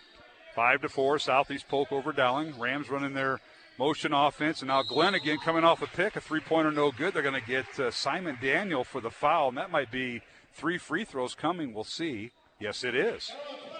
Wow. Yeah, Simon tried to close, just got caught on the screen there and got a little piece of the arm, and Glenn's going to go and shoot 3 free throws. Yes, he is. Nice game on Iowa Catholic Radio, brought to you in part by Ashworth Vision, Mercy One, and Kemen. And when you're watching on CISN.TV, as the first free throw is good by James Glenn, their ads are appearing on their screen as we speak.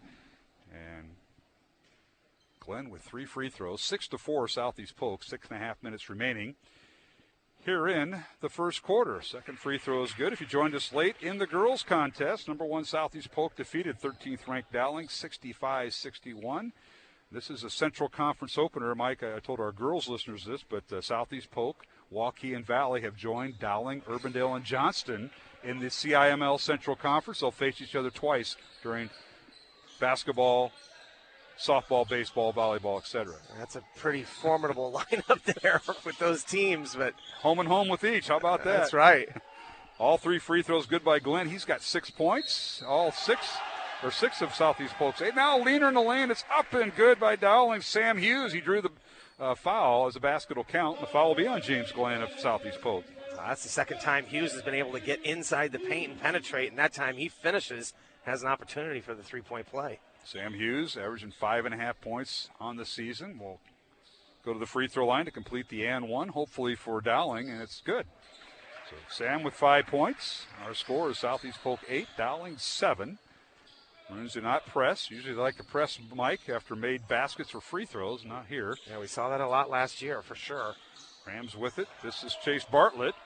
And looks like he went to the basket and decided late to pass, and he did. And now Simon Daniel guarding Glenn. Pull-up jumper good. Oh, my goodness. Glenn is starting to heat up. He has 8 of the Rams' 10 points. That's just too easy there. Now Riedel the other way for Dowling. Spins in the lane with the right hand. His shot rolls off. Offensive rebound. Riggs, and a putback good by Ryan Riggs with his first 2 points. And that's going to be a problem for Coach Jenkins all night, is Dowling's ability to rebound the ball. Great job that time by Riggs on the follow. Southeast Polk in their half court. Long three coming by Boone Bain. Well, he fakes it, and now he goes in the lane. A pull-up jumper is short, and a rebound Dowling. Hughes with the rebound. And now in the corner, Simon Daniel for three up, and in and out, no good, and a rebound comes out to the Rams. Dowling comes up empty on their possession. Goodman with the rebound. Tate now swings it over to Glenn. He's left open again, and he he nails another three. That's the second of the night here, Swimmer. Well, Dowling just loses him in transition, and that's the one guy you have to find on the floor. You've got to know where Glenn's at all times, and that time Glenn made them pay for it. Yeah, guess who has 11 points in 3 minutes and 10 seconds of the game? Right. James Glenn. NAIA and D2 schools looking at him. He hasn't committed to either, says Coach Jenkins, but he's hot already. This, again, is Southeast Polk's first game. They haven't scrimmaged anyone. They had their sixth practice as a team last night, and they don't show any letdown. Here's Riedel for three beyond the three-point arc, and it's good right over Glenn. Oh, the great answer that time by Riedel. Matt with his fifth point, and it's 13-12. Rams by one. Now backdoor cut. They feed Malachi Williams. He can't get the shot off. Leaves it for Goodman. Dribble drives the lane. To Malachi Williams. Layup is good. That's just great offensive basketball. And Williams now with 4 points. Very good spacing that time by the Rams. Making the extra pass that last time to Malachi Williams. Caggiano in the lineup now. Dominic Caggiano, the 6'3", 230-pound senior. All-state football player in the defense for head coach Brad Zelenovich. Almost said Mike, his dad. Brad, and what a football season they had. He comes in the lineup for the first time. 15-12 is our score as we simulcast tonight on Iowa Catholic Radio and CISN.TV. Now the quick pass by Mikey Chase, who's in there, leaves it for Simon Daniel. He missed the shot, but Riggs cleans up the mess and shoots and scores. Great job.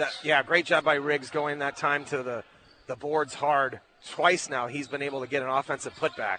15-14, Southeast Polk by one here in this boys contest, game two. Early starts tonight. Girls game started at 5, the boys to follow, and we're about a little after 6:30 with our tip-off time. And now a long three coming, in and out. No good by Chase Bartlett, but a long rebound to the Rams. No reset. Here's Glenn with it. James Glenn dribbles baseline and draws a foul. I think Simon Damian will pick up the foul, and that'll be his second.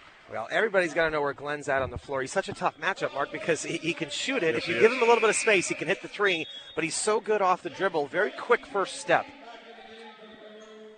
Simon Daniel will have a seat on the bench as Gregory returns to the Dowling lineup. So it'll be Riggs and Gregory in the posts.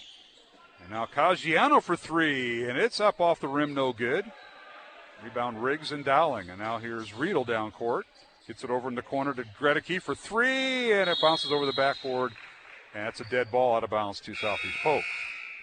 3 minutes remaining here in the first quarter. 15-14 is our score. Southeast Polk over Dowling on Iowa Catholic Radio and CISN.TV. We simulcast, whether you're viewing or listening. Along with Mike Swaim, I'm Mark Amadale. Glad you could join us. At halftime, we'll have Dowling girls head basketball coach Kristen Meyer talking about tonight's game, as the Southeast Polk girls a winner tonight, 65-61 over Dowling Catholic. Here's Glenn with it. Pull-up jumper left elbow, no good. Maybe he's starting to cool off. The rebound comes out to Dowling and Riedel. Matt leaves it for Chase. Mikey fakes the three. Now kicks it back out. It's been a really clean first quarter here, Mark. Very few fouls, very few turnovers. Both teams executing in the half court. Andrew Lynch in there for Dowling, and now Riedel takes it down court, and he shoots and scores. That's just Riedel using his size and bigger body that time to back Glenn down. Great shot over him in the paint. Yeah, Riedel is 6'4" senior for the Maroons. 7 points in the first quarter. Dowling with their first lead by one. And now ball tipped in the backcourt, picked up by Dowling, and now we're going to get the Maroons for a traveling call. Good hustle that time by Sam Hughes. Yeah, really good hustle. He was just couldn't get his feet set. Took one extra step there, and almost a turnover for the Southeast Polk Rams. Kind of like the scoop and score in football, except you got to dribble it in basketball. Right, darn it. That's right. 16-15, Dowling with the lead by one. Rams with the basketball. Under 2 minutes remaining. Here's Glenn coming off a ball screen. Can't get a shot off. Good help by Lynch that time. Caggiano has it, and I'll give it back to Glenn. They work the right side. This is Goodman with it. In the corner to Caggiano. Looking for a ball screen by Bartlett. Doesn't get it. Now gives it to Bartlett, right wing. There's Bartlett, dribble to the top of the key. They get it in the corner. And that is Riley Edwards, who just checked in, number 3. And now a three-pointer top of the key. It's no good by Chase Bartlett. And a rebound Dowling with a minute and a half remaining in the first quarter. Coach O'Connor happy with that defensive possession that time. Good help, especially by Andrew Lynch. And how about the matchup between Lynch and Caggiano? 2 football players who had good seasons going at it. The ball tipped out of bounds as substitution for Dowling. Gregory will check out. I think they're going to put Mikey Chase. They go from 6'10 down to 6'2 with the substitution for the Maroons. And Dowling keeps possession. Maroons go right to left towards the south basket, again wearing their home white uniforms, maroon numbers. Here's Riggs with it as it's stolen away by Caggiano. Here's Dominic with it. Down court in the lane, shot blocked by Riggs. They put up the shot. So turnabout is fair play. The out of bounds to Southeast Polk. Yeah, Mike. Good hustle that time by Riggs to make up for the mistake, end up getting that block and being able to reset your defense. Mike, with all the COVID restrictions with the college, the pros, the one thing you miss the fans, the student body, the band, the pep bands. And we're going to, I guess, endure that here for the rest of the basketball season unless things change. But that environment's missing. Yeah, no question about it. I love seeing you coaches just trying to yell at your players and everybody's screaming so you can't yell and they don't understand what play we're running. That's right. All right, Rams run their out-of-bounds play. A little flex offense here. Well, they'll skip it over to the right side. That's Bartlett with it. Dribble drives in the lane. Pull-up jumper up. Off the glass. Good. Chase Bartlett. Leaner in the lane. That's his first 2 points. Yeah, that was a good bucket. That was a contested shot by Dowling that time. And Bartlett able to get the bank to go in. All right, here's Mikey Chase with it. Leaves it for Riggs. And his shot is no good, but he runs right into a tremendous defensive play that time. Boone Bain drew the charge for Southeast Polk. Fouls on Riggs. Yeah, I thought Riggs got away with the travel even before that. So actually it was a double dribble. Yeah, you're right. You know? So, yeah, I really did think it was that, but it turns out it wasn't. I was going to get, we're going to try to bring it up on our replay board, try to get Randy's attention. It looks like they are getting a technical foul on Ryan Riggs now, and Coach O'Connor is getting an explanation. I didn't see. Well, the score is 17-16. Southeast Polk with a 1-point lead. 41 seconds remaining. And there's been some chippiness going on. And I think Riggs said something. It all started actually by Riedel's basket earlier. He was kind of saying some stuff. He looked at Glenn, I thought, after he made that. And so we got a technical foul on Riggs, so that also counts as a personal foul. Yeah, so he picks up not only the foul for the offensive foul there, Mark, but now the technical foul is assessed, so he has 2. Yep, 2 fouls on Riggs. Team foul number 4 on Dowling, and Glenn shooting the free throws for Southeast Polk. And he hits the first.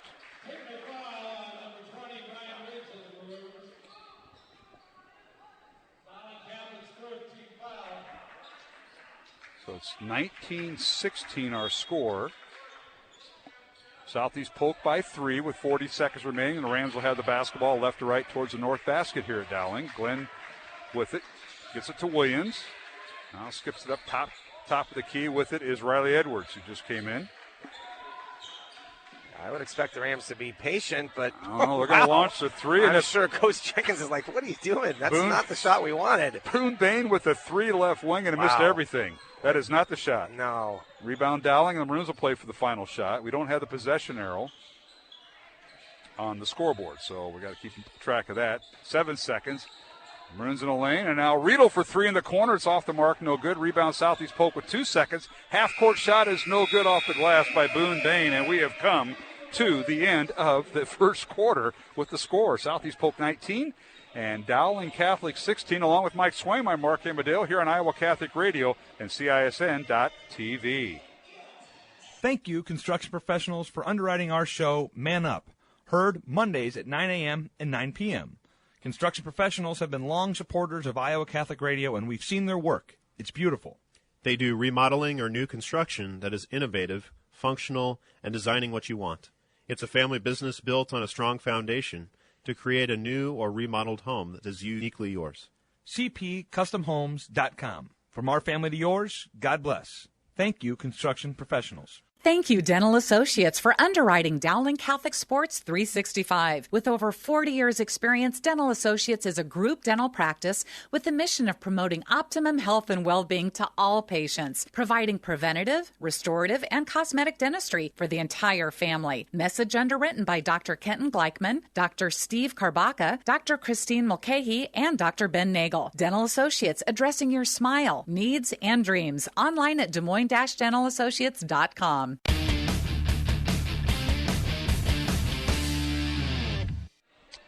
Yeah, we're back here at the Dowling Gym, second quarter. Southeast Polk with the lead of 19-16 over Dowling Catholic.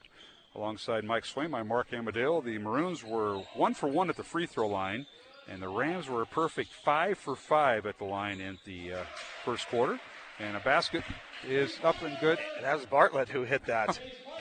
Coming out of that quarter, Bartlett with his 5th point, and that is the 3rd three of the night by Southeast Polk. Well, they're on a little bit of a run here, Mark. Yes, they are. And in the lane, a shot up and good by Hughes. He drew the foul, and the basket will count. And I think for Sam, this is his second opportunity for an and one. Well, he's been able to get inside the paint. Southeast Polk has not been able to contain him off the dribbles, so he made a good decision there. They get whistled Williams for the foul. Malachi with his first for Southeast Polk. Free throw coming for Sam Hughes, and he did that earlier in the first quarter with an and one and got a 3-point play. Does it again. So Sam tonight with 6 points, and it's 22-19. The Ram lead is cut to 3. 7.5 minutes remaining. Second quarter. Southeast Polk left to right in front of us towards the south basket here at the Dowling Gym. And now the ball deflected on the pass by Riley Edwards, stolen by Maroons. Riedel with a reverse layup. Good! Riedel coast to coast. Great decision by Riedel. He had Lynch ahead of him, Mark, but it wasn't a good angle. And I like the fact that Riedel decided to keep it on his own and attack the basket. Riedel with 9 points to lead Dowling. It's 22-21. Ram lead is now 1, and now here's Williams at the free throw line. His shot is no good. Andrew Lynch gets the rebound. And the other way we go. Riedel. And Mikey Chase for 3, who's off the bench and in, and he gets his first 3 of the night. And Dowling now takes a 2-point lead, their largest of the night, 24-22. Just like that, Dowling explodes back into the lead. Nice run here. It certainly is. Here's Southeast Polk. Bartlett with it. Sit on the wing. This is Boone Bain. Dribble drives in the lane. His shot no good, and a rebound cleared out of there. Into the Dowling lineup, Adam Bialczak, number 44. And Boone Bain comes up a little gimpy. He's holding his foot there. That's not good. You're right. Now whistling a foul as Riedel takes the basket for Dowling. And a foul called. I think Coach Jenkins is going to get him out. Malachi Williams with his second foul for Southeast Polk, their starting center. 6:25 remaining here in the second quarter. Dowling by 2, and Riedel shooting free throws. And the first one is up and good. Matt now 15 of 17 on the season in double figures. First for the Maroons with 10 points. And Simon Daniel returned to the Dowling lineup to replace Sam Hughes. Remember, Simon is playing with 2 fouls. Riggs has 2 fouls and is on the bench. Second one on the way, good. So Riedel with 11 points. And Southeast Polk with the basketball, trailing by 4. This is Dowling's largest lead of the contest. How about the luxury that Mike O'Connor for Dowling has to go to his bench, Mark? They've come up with some good contributions here. Yes, they have. Bartland going down the lane, the left side. He has the ball stolen away. Dowling the other way. And we got a basket and a foul called on Southeast Polk. Caggiano will pick up the foul. And the basket good by the Maroons. Yeah, I thought that was on the floor, but they were going to count that. And I don't think Coach Jenkins is too happy about that. Oh, actually, it is on the side. They did call it on. Okay, I was going to say. Though we won't count the basket by Mikey Chase. Yeah. Now the Maroons will inbound the ball. Riedel throws it in, and now we've got a whistle and a foul on Dowling. And I think Bialczak got caught for the illegal screen, or did they whistle on Southeast Polk? We'll find out. I think they've got that on Southeast Polk. Tate Goodman. Yeah, trying to get through that screen. That'll be the 5th foul on Southeast Polk, 4 on Dowling. So Maroons will inbound the ball. Riedel will throw it in again. That's Bialczak right there on the bottom corner of your screen, number 44. They get it to Lynch. Andrew top of the key to Mikey Chase. Chase gets to Lynch. Goes right side, down the right side. Bowls his way in the lane. Pull-up jumper no good. And the rebound, Williams, and Southeast Polk. Malachi with the rebound. Good defense that time by Southeast Polk, bringing extra help when Lynch got in that paint area. There's Glenn with it. He's been the leading scorer. Now that old bounce pass inside by Bartlett was errant and stolen away by Dowling. Runs in transition. This is Simon Daniel with it, number 22, to Matt Riedel. Riedel down the right side. His shot up and no good, and a charging foul called on Riedel. Got a little too strong, and Williams, Malachi came up with the charge. That was good position that time by Malachi Williams. Nice job getting that charge. Riedel with his first foul. Now that's team foul number 5 on Dowling, so both teams with 5 fouls each. 5:20 remaining. Second quarter, Dowling by 4, 26-22 over Southeast Polk in the boys' game. If you joined us late, number 1 Southeast Polk defeated number 13 Dowling in the girls' game, 65-61. Congratulations, Tracy Daly and the Southeast Polk girls. And now underneath, Goodman getting loose and shooting and scoring. That's his first 2 of the night. Yeah, poor defensive help that time on the backside for Dowling. Just nobody home. He tried to go baseline. Now bad pass by the Maroons, stolen away by Malachi Williams. Boy, he's been all over the place defensively for head coach Alan Jenkins. Malachi in the lane. Behind the back pass, top of the key to Goodman. Fakes the 3, takes it down the lane. His shot missed everything. Simon Daniel with the rebound. And, saving the ball out of bounds right to Southeast Polk is Riedel. Long 3 up, no good. And the rebound comes out to Bialzak. And we got a timeout on the floor. The first timeout tonight for either team. It'll be a 30-second timeout. Dowling. We'll keep it here along with Mike Swain, Mark Hamadale. Our score, Dowling 26, Southeast Polk 24 here on Iowa Catholic Radio and CISN.TV. Michael? Dowling fortunate that they didn't get burned on that, trying to save the ball out of bounds that time. It was good hustle play, but right to Bartlett for a wide-open 3, and fortunately for Dowling, he missed. Tonight's game on Iowa Catholic Radio brought to you in part by Ashworth Vision Clinic, Dental Associates, and Mercy One. And as you're watching, as we do our simulcast tonight with CISN.TV, their ads appear on their screen. I want to thank Pete Tarpey, who is running the camera for CISN.TV. Appreciate all he does. And our producer, Randy Nielsen. I'm Mark Amadale, along with Mike Swain. Jeff Piggott is our Iowa Catholic Radio producer tonight. I want to thank him for coming on in. This is our final broadcast of the 2020 part of the basketball season. We'll be back on Monday, January 4th, Dowling hosting Waukee here. Now the Maroons out of the timeout. They get it down on the baseline to Andrew Lynch. He has a shot blocked there, Mike, and a rebound on the Rams. Second time Southeast Polk's defense in the interior has done a nice job of blocking Andrew Lynch. And now the other way we go. Bartlett attacks the glass, and he and Daniel collide. Nothing called, and bodies hit the floor, and Dowling comes away with it. I like the officials are letting them play a little bit. I like it. Now Lynch in the lane. His shot is no good, but he drew the foul, and he'll go to the free throw line. Andrew Lynch off the bench for Dowling.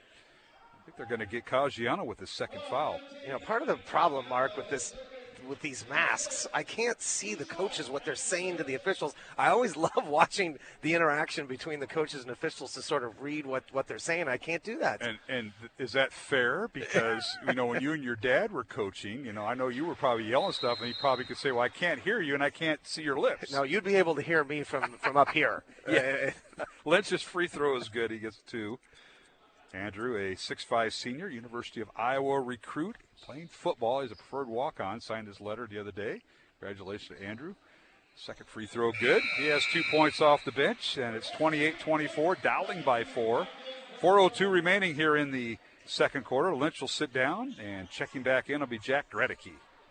It's been a while since we've seen Jack. We had this whole talk about all this height advantage that Dowling had, but for the most part, their bigs have been on the bench. Well, Riggs is on the bench due to the technical foul, and he has 2 fouls now. But now we have Gredeke and Bialzak in there for Dowling in the post. Rams with the ball, and they nearly lose it. Malachi Williams saves it right in the hands of Bialzak.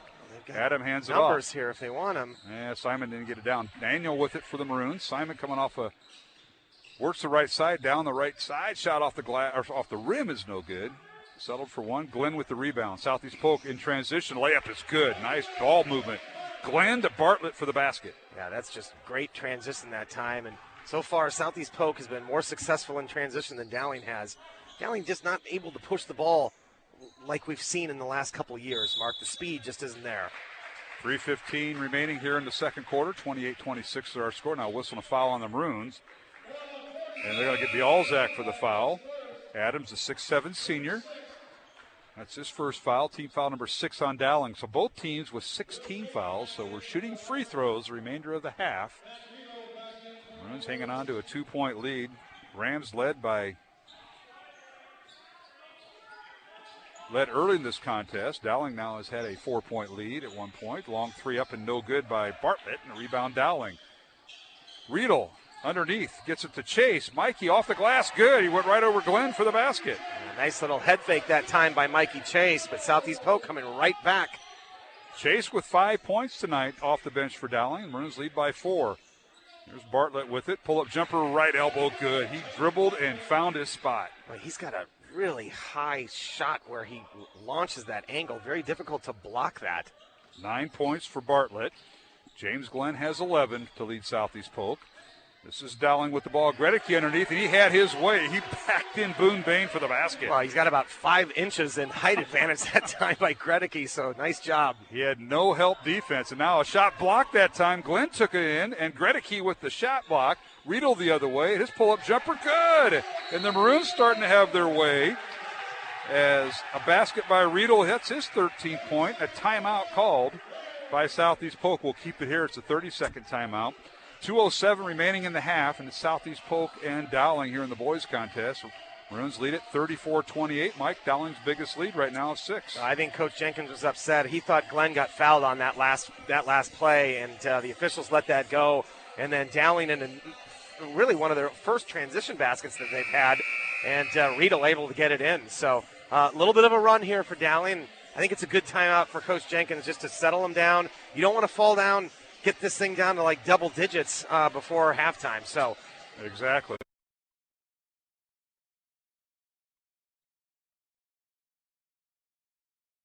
Simulcast through CISN.TV. Their ads appear on the screen. Alongside Mike Swaim, I'm Mark Amadale. Our halftime guest will be Kristen Meyer, the Dowling girls head basketball coach. It was Southeast Polk defeating Dowling 65-61 tonight to hand the Dowling girls their first loss of the year. They're now 3-1. Southeast Polk girls improved to 2-0. Now Malachi Williams with it, loses his dribble, and now kicks the ball out, and the Rams now running their offense. Here's Bartlett with it, and he draws the foul. He plays aggressive at times for Southeast Polk. Yeah, Malachi Williams almost put the ball on the floor for a double dribble that time, but able to find an open teammate. I think they got Lynch for the foul. Yeah, that's going to be Dowling's 7th, so we are in the 1-1. So 7th team foul on Dowling, the first one on Lynch. Free throw good by Bartlett. 76% free throw shooter a year ago, and he now has 10 points. So 2 Ram players in double figures in the first half, as Glenn with 11.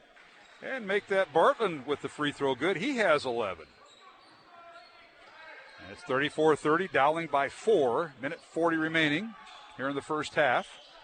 Dowling with the ball right to left towards the south basket here at the Dowling gym. Riedel dribbles baseline, cut off, and gets it out to Carson Brown, and he gets it up to the top of the key to Hughes for 3. It's no good, and a rebound Dowling. There's Bartlett with it. Rams in transition. Underneath Glenn, gets it to Goodman. Can't get the shot off. Nice ball movement by the Rams. And Boone Bain with the shot, no good. Malachi Williams with the rebound. His shot is blocked by Lynch. Bodies hit the floor. And we've got a foul called as the rebound comes out to Dowling Catholic and Carson Brown. Let's see what they get here. Looks like they're going to get Sam Hughes, I think, with the foul. Well, maybe.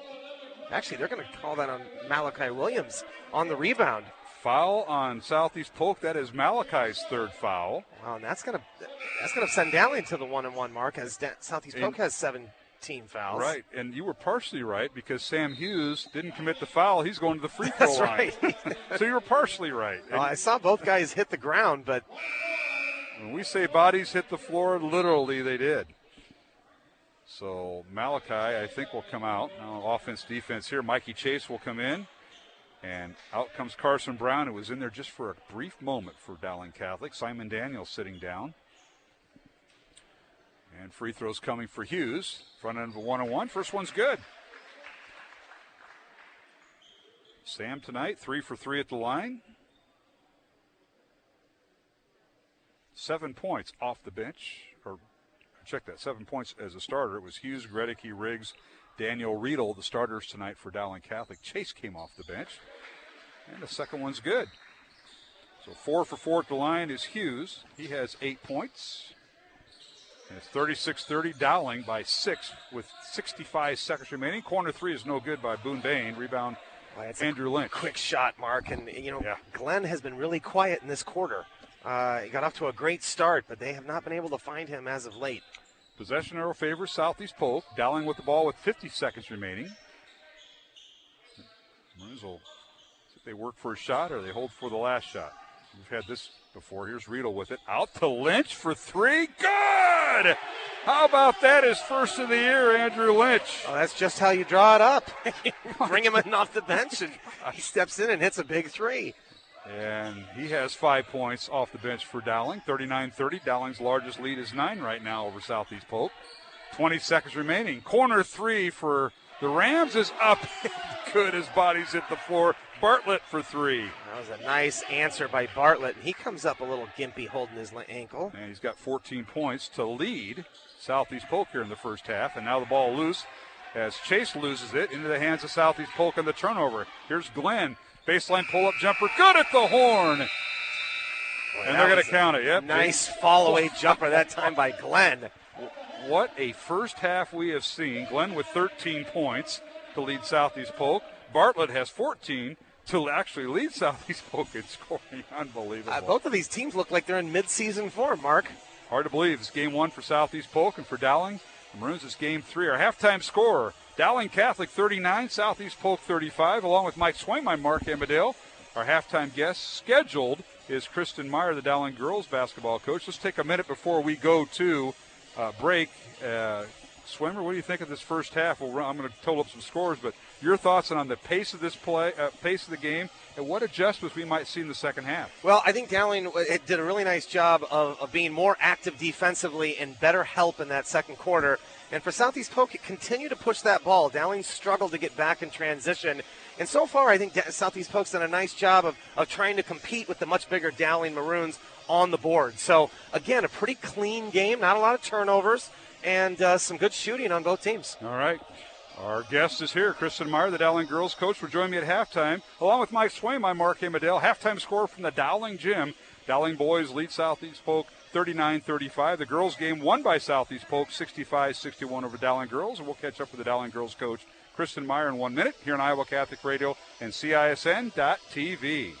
Support for Iowa Catholic Radio's broadcast of Dowling Catholic sports and activities is provided by Chemin, a global ingredient manufacturer using science to transform the quality of life for 80% of the world. Chemin is on the leading edge of molecular science, manufacturing more than 500 specialty ingredients for the human and animal health and nutrition, pet food, aquaculture, nutraceutical, food technologies, crop technologies, and textile industries. Chemin strives to sustainably transform the quality of life every day for 80% of the world with their products and services. Chemin, using science to transform the world. Online at chemin.com. Thank you to Mercy One for their support of Iowa Catholic Radio. From the cardiovascular experts at the Iowa Heart Center to the pediatric services of Mercy Children's Hospital and Clinics, Mercy provides complete care for Central Iowa's adults and children with more than 50 primary care and specialty clinics in the Des Moines area. Find a convenient Mercy One location near you. Online at mercydesmoines.org.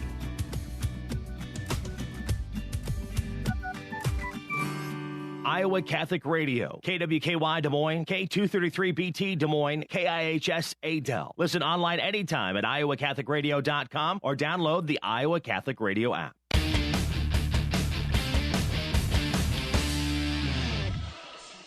Hey, we're back here at the Dowling Gym, halftime of the boys contest between Dowling and Southeast Polk in our Central Conference opener in the CIML. Dowling boys lead 39-35 over Southeast Polk, and now joined by the head coach of the Dowling girls basketball team, Kristen Marr. And, Coach, thank you for joining us. What an exciting game we had for Game 1. What a way to end the first half of the season before Christmas break. I know the Rams came up with the win, but what a battle. And what'd you find out about your team in game number 4 in this unusual year of getting games? And what an exciting conference opener for you guys. Yeah, as you said, it was a fun game. Man, it was exactly what we were hoping for, and we thought we could do, and we just battled. It was good to see that we didn't back down. We came out, we played hard. we executed some things. You know, we missed a few shots. They missed a few shots, but we kept our composure and we just kept battling. So I was really just proud of our fight and, you know, our willingness to go at number one and not back down at all. Well, I'll tell you what, you got a lot of kids that got in the scoring column. 4 players in double-figure scoring. And I know you had some kids come off the bench and contribute, but both offensively and defensively. I know you had you went the free throw line 13 times. Unfortunately, the Rams went the line 21 times. A lot of that in the late in the game when you were trying to get the ball back. But what a game. You got to be pleased with the balanced scoring. Yeah, and that's really kind of what we're expecting this year, move the ball around. You know, they were really trying to key in on Lexi down in the post, so that left some driving lanes open for other people. And, you know, it's fun to get the ball moving. Who's ever got an open shot or an open drive, go take it and just keep being relentless. Well, the first half, I don't know what you said at halftime, but you had the lead and you had to battle back. You got down 10 in that first half, but battled back to take a 2-point lead at halftime. You led 29-27 at the end of the first half. What was the locker room talk as far as adjustments? Because you know it's going to come down when Coach Daly and whoever you're coaching against, it's going to come down to, okay, what are they going to do? And what they do, they got their leading scorer involved a lot with Grace Larkins in the second half. They moved her down low. Yeah, you know, at halftime, we just said keep it up. Keep playing hard. Keep, you know, matching up wherever we match up and keep attacking. They came out, I think they went on an 8-0 run or so to start the second half. And as you said, they were a little bit more deliberate in getting their scores the ball. And it's harder. We're missing one of our taller girls, so sometimes we're a little bit undersized. And so just we struggled a few times in mismatches. But then we kind of figured some things out, and I was really proud of how we responded after they went on that run. They came out and, you know, right after half, gone a little run, but then we settled, came back, took the lead back. So just really proud of our effort. Busy with Kristen Meyer, the head girls basketball coach at Dowling, following the game tonight in game one of our doubleheader. Southeast Polk, the newly number 1 ranked team in 5A, defeating Dowling Catholic 65-61. Your kids are ranked number 13. And, Coach, here we are. We're at Christmas break after the start-stop part of the first half of the basketball season. Now you have the Christmas break. You can practice and scrimmage. What's the plans for the Maroons between now and your first game back? Oh, by the way, it's Chris Guess and the Waukee Warriors here on that first Monday of January. Yeah, you know, we're just excited. We made it to break, and we haven't had any quarantine issues, and hopefully we all stay healthy over break. With Christmas falling kind of at a weird time that we're done with school now, it's kind of a long break, which normally is a good thing, but this year when we've kind of been interrupted, it's maybe not as good for us. So we'll do a couple optional shooting things over the next few days and then give the kids, 5 or 6 days off to just spend time with family and relax, and then we'll come back, hit it hard. We've got one scrimmage set up, and then, like I said, come back and we get Waukee. Yes, you do. And they Merry haven't Christmas, played. Happy New Year. There you go. Yeah, exactly. And they haven't played yet. I think they'll be I think they play Monday or Tuesday, don't they? Yeah, I think they're back in school, and they haven't played their first game yet. But there are some games next week. But for Dowling, as you mentioned, it's Christmas break. And, Coach, I thank you for everything, for being up here at halftime during our games. We're on TV tonight, so we're on the webcast. Say hi to Olwine. I know they're listening or watching. You bet. And, any plans for Christmas? Obviously, we're all kind of hunkered down at home with our immediate family, and kind of like, it's hard. And I asked Coach Swain this earlier, but not having the fans, or the student body, the band, and pep band, that's a different environment for these kids on a Tuesday and Friday night, because they're used to having the support of their parents and their student bodies. Yeah, that's a good point. And to be honest, if we were going to have any year without much of a fan section, this year's probably the year for us. That's okay. With having a few new to varsity girls, then sometimes the fans can make you just a little bit lose your focus a little bit, or a little bit more nervous. So I've really been proud of how our girls have played, where they've kind of just blocked things out. And it's okay that we don't have fans and you don't get that rush or that energy from the fans. Sure. But we've been bringing it ourselves. Our bench has been great. And so, honestly, I think it's kind of helped us out a little bit. Well, hopefully you'll get some of these young ladies back. Lexi Bowles didn't play Tuesday night in your win over Marshalltown. Yep. She was playing tonight. And you got another young lady who is still on the she should be back next year, literally in the month of January, hopefully. And that's Lauren Fredericks. That's one of your post players you were talking about earlier. And Gippel's had a move. She's a combo player anyway, guard, forward, and Gipple and Bailey have kind of played the post for you this year. So injuries, getting healthy. Right, and that's a big thing. Lauren, we don't expect for another couple weeks. She's still in a boot, but got to keep everyone else healthy, and then hopefully in a couple weeks when we get Lauren back, you just have a full-strength roster. But, those things come up. The COVID things come up. So especially this year, it's just be grateful for the opportunities you have. Who's ever available, let's play. Let's play hard and just go after it. Absolutely. Well, we look forward to it. Your first game back is Monday, January 4th. That's been moved up from the 5th to the 4th. Yep. And that'll be a girl-boy doubleheader beginning at 5 o'clock. You got the early start again. Great. And that one's home, you said? It's home with Waukee. Man, I don't know what Coach Wilson did with the schedule. We'll take all these home games. We haven't played on the road yet. We'll be on the road in January and in February. No problem. All right. Coach Marr, thank you. Merry Christmas, Happy New Year to your family, and thanks for all you do here at Dowling. The kids really appreciate it. I know just love hearing you coach the kids and the interactions. It's just awesome. Thanks for being part of our halftime. Thank you. Dowling Catholic is a great place to be, and I couldn't be happier. And Merry Christmas to you and all the people watching. We appreciate CISN and Iowa Catholic Radio broadcasting our games since we're not able to have a full fan section. So thank you to the people at home for supporting. We feel it, and we appreciate it. You bet, Coach. Thank you. That's Kristen Meyer, my halftime guest, as we'll take a break. Our halftime score of the boys contest, Dowling 39, Southeast Polk 35, and we'll return here to the Dowling Gym after this 1-minute break on Iowa Catholic Radio and CISN.TV. Support for Iowa Catholic Radio and Dowling Catholic Sports is provided in part by Ashworth Vision Clinic. With 2 licensed optometrists, Barbara Sheets, a Dowling graduate, and Dr. Craig Harper, the Ashworth Vision Clinic team provides complete eye exams, contact lenses, glasses, glaucoma testing, and pre- and post-operative care. Ashworth Vision Clinic is located at 60th and Ashworth in West Des Moines. 515-440-4610 or online, ashworthvision.com. Hi, this is Father Mitch Pacwa, and our Lord said if you give a cup of cold water to a disciple because he's a disciple, you get a disciple's reward. We thank you for your support of Catholic Radio because we are trying to be faithful disciples, and we trust that as you are generous, our Lord will also reward you with a disciple's reward. You can give securely online at iowacatholicradio.com, the Iowa Catholic Radio app, or call 515-223-1150.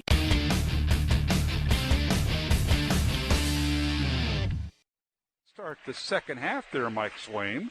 As a whistle now and a foul on Dowling, they're going to get the Maroons. And that'll be Riggs' third foul. Ryan picks up a foul in transition here, and he's back to the bench. Now, that's a big foul for Dowling. Riggs is probably going to sit, Mark, the rest of this quarter. And, boy, as a player, it's just very difficult to try and get back into the swing after you've been sitting out dealing with foul trouble. And now here's Malachi Williams to the basket, and his shot is good. He went right around Jack Gregory for the basket, and he shoots and scores. So Daniels, Malachi with his 6th point. He had 4 at halftime. And with the basketball is Dowling Catholic. And now in the lane, off balance. Simon Daniels shot no good. Gregory with the long rebound for 3. It's no good. Ball slapped around and into the hands of Chase Bartlett. Mentioned both teams as we came back from the break a little late. Back with their starting 5, although Riggs is out for Dowling after that early foul. A couple of 3-point looks for Dowling, and boy, both of them are way off. Rams with the basketball. They go right to left towards the south basket here at the Dowling Gym. 41-37, Dowling by 4, underway here early in the third quarter. Here is Malachi Williams, turnaround shot in the lane, no good. That height might have bothered him inside by Dowling. Rebound Maroons. Here's Riedel with it behind the back, through traffic, puts up a shot. It's partially blocked into the hands of Lynch. Maroons keep possession. Gregory to the hole. His shot up and good. Strong move by Jack Gregory. Oh, really nice take that time. And the 2 times that Gregory's been aggressive and going to the basket, he's been able to finish. It certainly has. And Jack now with 8 points in the contest. Had 4 at halftime. Now here's a corner 3 fakes a corner 3, Goodman. Leaves it for Boone Bain, a head fake, a shot at the elbow, no good. Rebound Dowling. It doesn't get more wide open than that. Just could not finish. Pretty good ball movement by the Rams again. There's Sam Hughes underneath. Leaves it for Simon Daniel. Simon closed out nicely that time by Tate Goodman. Gets it to the basket. His layup is good. We may see a timeout here by Southeast Polk. Coach Jenkins elects not to, but Simon Daniel battling foul trouble. That's his first basket of the game. Yeah, good aggressive drive that time by Simon Daniel. That looked like a walk and no call. They're going to actually get a foul on Dowling. Yeah, that's James Glenn going to the basket. Whistling a foul on the Maroons. That'll be Sam Hughes with his first foul. Second team foul on Dowling to start the second half. No team fouls on Southeast Polk. 45-37. Dowling by 8. First free throw is no good. Tonight's game on Iowa Catholic Radio brought to you in part by Construction Professionals and Kemen. And a reminder, remember Iowa Catholic Radio with your end-of-year giving. Iowa Catholic Radio is a listener-supported radio station. You can give online at iowacatholicradio.com, the Iowa Catholic Radio app, or 515-223-1150 during business hours. As the second free throw is no good by Glenn. Doesn't do that very often. No, missed two after being so good in that first half. A little flat on his release there. Yeah, he was an 84% shooter last year from the line, and underneath a shot. Hughes, he attacks the glass and draws the foul. Foul will be on Glenn here, Mike. Good things have happened to the Maroon offense when they've been able to attack with that dribble inside the paint. Hughes will have 2 free throws coming. Sam in the first half, 8 points. He was 4 for 4 at the free throw line, and the first free throw is good. Run down to scoring in the first half for Dowling Catholic. As Hughes had 8 points, Matt Riedel with 11, Andrew Lynch off the bench with 5, Ryan Riggs battling foul trouble with 4. Second free throw by Hughes also good. He now has 10 points. Gregory now has 8 points. And let's see, Simon Daniel with 2. Riedel had 11 at the half. And Mikey Chase off the bench with 5. Now backdoor cut by Southeast Polk. Shot no good by Boone Bain. Offensive rebound, Caggiano, who's in there now, and a rebound Dowling. Good block that time by Gregory. Lead pass to Lynch. His shot's no good. Gregory couldn't get the rebound, and now the other way we go with James Glenn and Southeast Polk in transition. Riley Edwards for 3. It's no good. And the rebound out to Dowling. Fast break game down the lane. Layup good by Riedel. Draws the foul. The basket will count. And I'll tell you what, Matt Riedel has really been aggressive. He's the Matt Stillwell of last year. He really is. That was a great decision by him. And then to put the ball on the floor and just compose yourself as going up and getting that basket, even though you got the foul. Great job by Riedel. Riedel with 13 points. And the free throw coming. It's short. Rebound comes out to Southeast Polk and the Rams. And Chase Bartlett. Well, 4:40 to go here, Mark. It's 49-37. Polk needs an answer here. They cannot afford to have this lead start getting bigger here as they're down 12 in the third quarter. Rams setting ball screens, but Dowling doing a good job of helping on those ball screens, so they kind of go for naught. And now here's Caggiano working against Lynch. 2 football players going at it. Yeah, good defense that time by Lynch. Now the Rams with it. Here's Riley Edwards. Dribble handoff goes to Bartlett. Long, deep pass to Bain, and that was nearly stolen away by Simon Daniel. Daniel now slapping at the ball. Corner 3 by Edwards. Good. Oh, that is just what Coach Jenkins needed, and the Rams needed that.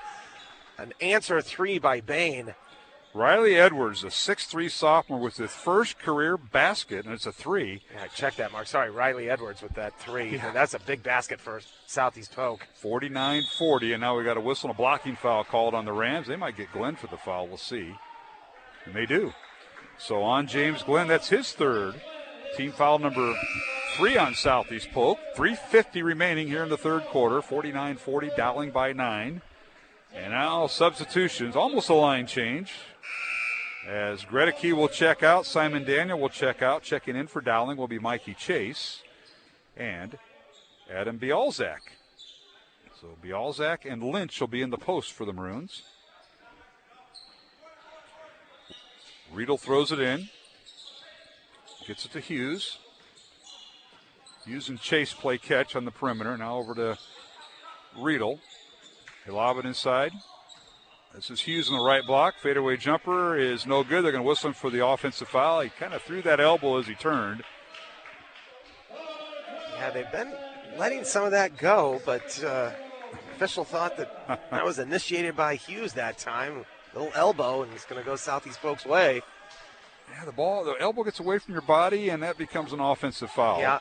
Otherwise known as a weapon, and you can't do that. 49-40, Dowling. Southeast Polk the other way. A runner in the lane, good. That's a tough shot by Bartlett. Yeah, nice shot there, and a good answer here by Polk. Down 12, now they've cut it to 7. Bartlett with 16 points. Glenn with 13.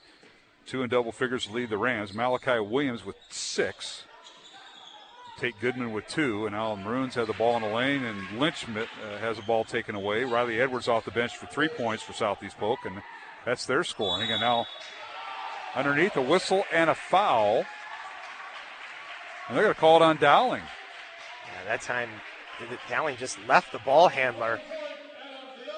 Bialzak picks up the foul, Mike, and 2 free throws coming for Southeast Polk. Nobody picked up Bartlett. He just was able to penetrate from the 3-point line.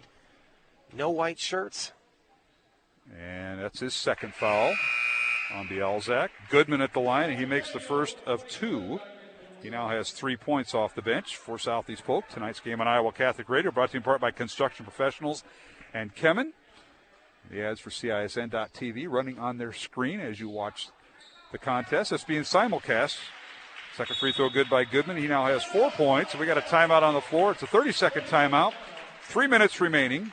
Dowling 49, Southeast Polk 44. So that lead of Dowling, I think it had a 9-point lead at one time. It was 12, Mark. 12, I'm sorry. Yeah, so Southeast Polk has done a great job getting back into this in the span of about a minute and a half. Yes, indeed. And the Rams are just clawing their way back.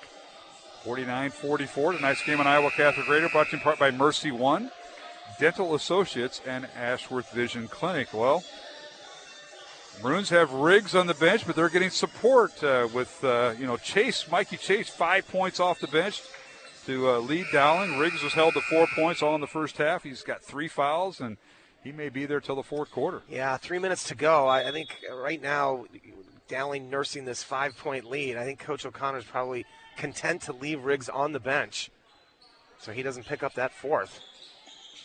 Dowling was a perfect 8 for 8 at the free throw line in the first half. And now good defense. There's Bialzak, and now we got a pushing foul called on Goodman, I believe. He was double teamed. I think they're going to get Goodman for the foul. He was on one side. Yep. Yeah, things have gotten a little tighter here. Officials calling it a little closer. That's our 8th team foul mark in this quarter, and by both teams combined. And trying to get the guys to play without their hands here. Yeah. Maroons will inbound the ball. That's going to be a holding foul on Southeast Polk. Yeah, that's going to take them to their 5th team foul for Southeast Polk. So 2 more, and Dowling will be in the 1-and-1. That's Caggiano's 3rd foul for the Rams off the bench. Dowling by 5, 2:47 remaining here in the third quarter. Possession arrow favors Southeast Polk. Here's Simon Daniel right side. That nearly lost the basketball. Good defense that time by Cormaya Carmu, who's in there, number 2. 6'2 junior. Now an off-balance shot, no good. Ball goes out of bounds. They say it went off of Bialzak. Now substitutions back in for Dowling. Sam Hughes and Jack Gregory return to the Dowling lineup. That was a really tough shot by Chase that time. Good defense by Southeast Polk. You'd sort of like to see him just kick that back out. Yeah, that's true. 2.5 minutes remaining in the third quarter. Dowling's 12-point lead now down to 5. Rams are hanging around. Southeast Polk led early in the first half. Here's Carmu with it. Top of the key, it goes to Edwards. Riley, the sophomore, down the lane. Pull-up jumper, no good. He leaves it short, and a rebound Dowling. Coming away with it, Mikey Chase. Chase leading the break, 3-on-3 fast break. The Maroons will set their offense against the Rams' man-to-man defense. Chase works the left side, swings it over to Hughes. Right side to Daniel. Simon coming off a ball screen by Lynch, can't get a shot off. And now here's Chase for 3. It's no good off the back iron. The rebound out to Carmu. Southeast Polk in transition. Goodman leaves it inside for Bartlett. The shot to left hand, good. Really nice ball fake that time.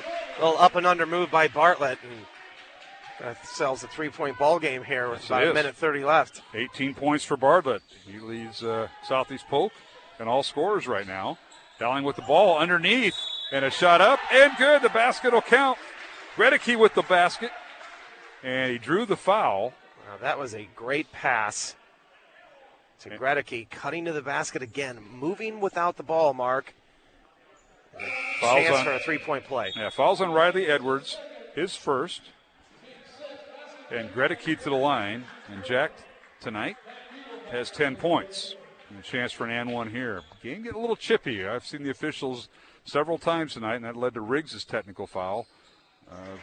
And this is a thing you got to remember. These two teams play each other in the end of January on a Friday night. We go over there. So, and they didn't play each other in football. Maybe that's part of it, too. No, we sort of didn't get that opportunity. No, it didn't quite happen, but love the competitiveness. Here's a steal by Gregory. Jack with the steal. 1-on-2 fast break will bring it out as we approach the 1-minute mark of the third quarter. Yeah, good decision that time by Gregory. Yeah, Jack got the start tonight. The Maroons went with a taller lineup, and they brought in off the bench Mikey Chase, who's contributed 5 points off the bench. Coach O'Connor bringing Ryan Riggs off the bench here with 1:02 to go with 3.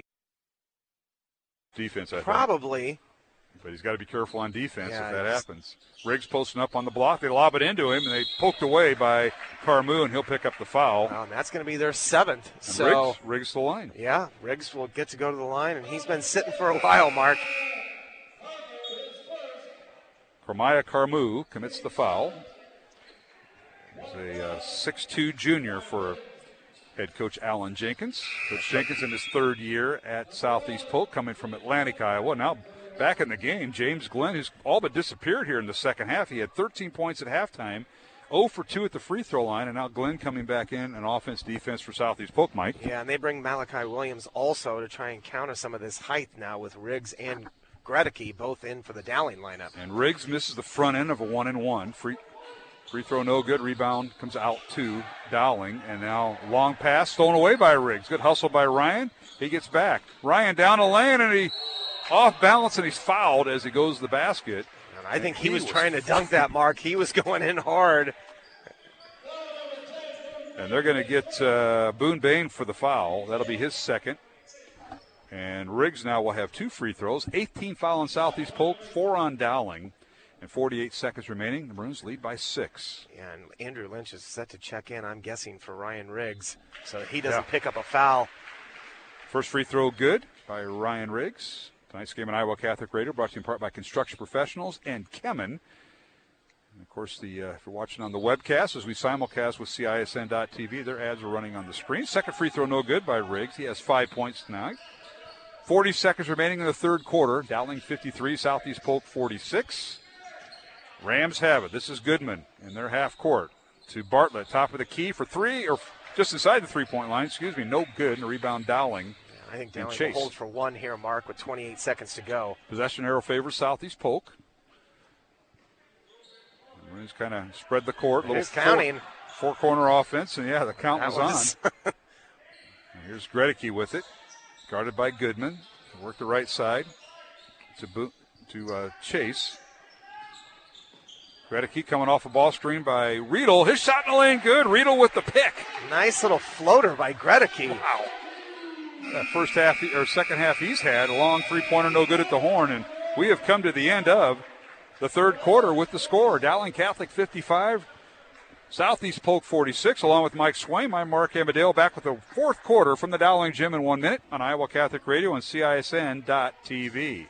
Thank you, Construction Professionals, for your support of Dowling Catholic Sports 365. Construction Professionals is a family-owned business dedicated to our customers. Whether designing, building, or renovating, we are here to better serve you. Our passion for quality craftsmanship, paired with our dedication to creativity, result in a home that reflects your personality, style, and family function. Construction Professionals. Design, build, renovate. CPCustomHomes.com. From our family to yours. God bless.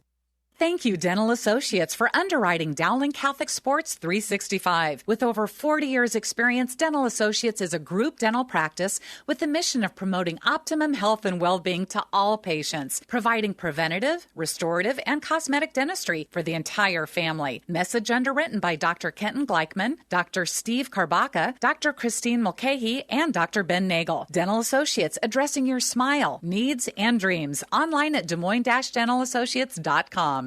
Iowa Catholic Radio, KWKY Des Moines, K233BT Des Moines, KIHS Adel. Listen online anytime at iowacatholicradio.com or download the Iowa Catholic Radio app.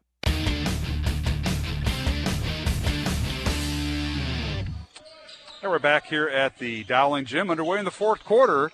Southeast Polk with the basketball, and there's a jumper in the lane, good by Bartlett. Chase Bartlett dribble driving. It's 55-48. The Rams by 7. And this has been back and forth and back again. As Bartlett now with 20 points, and now we've got...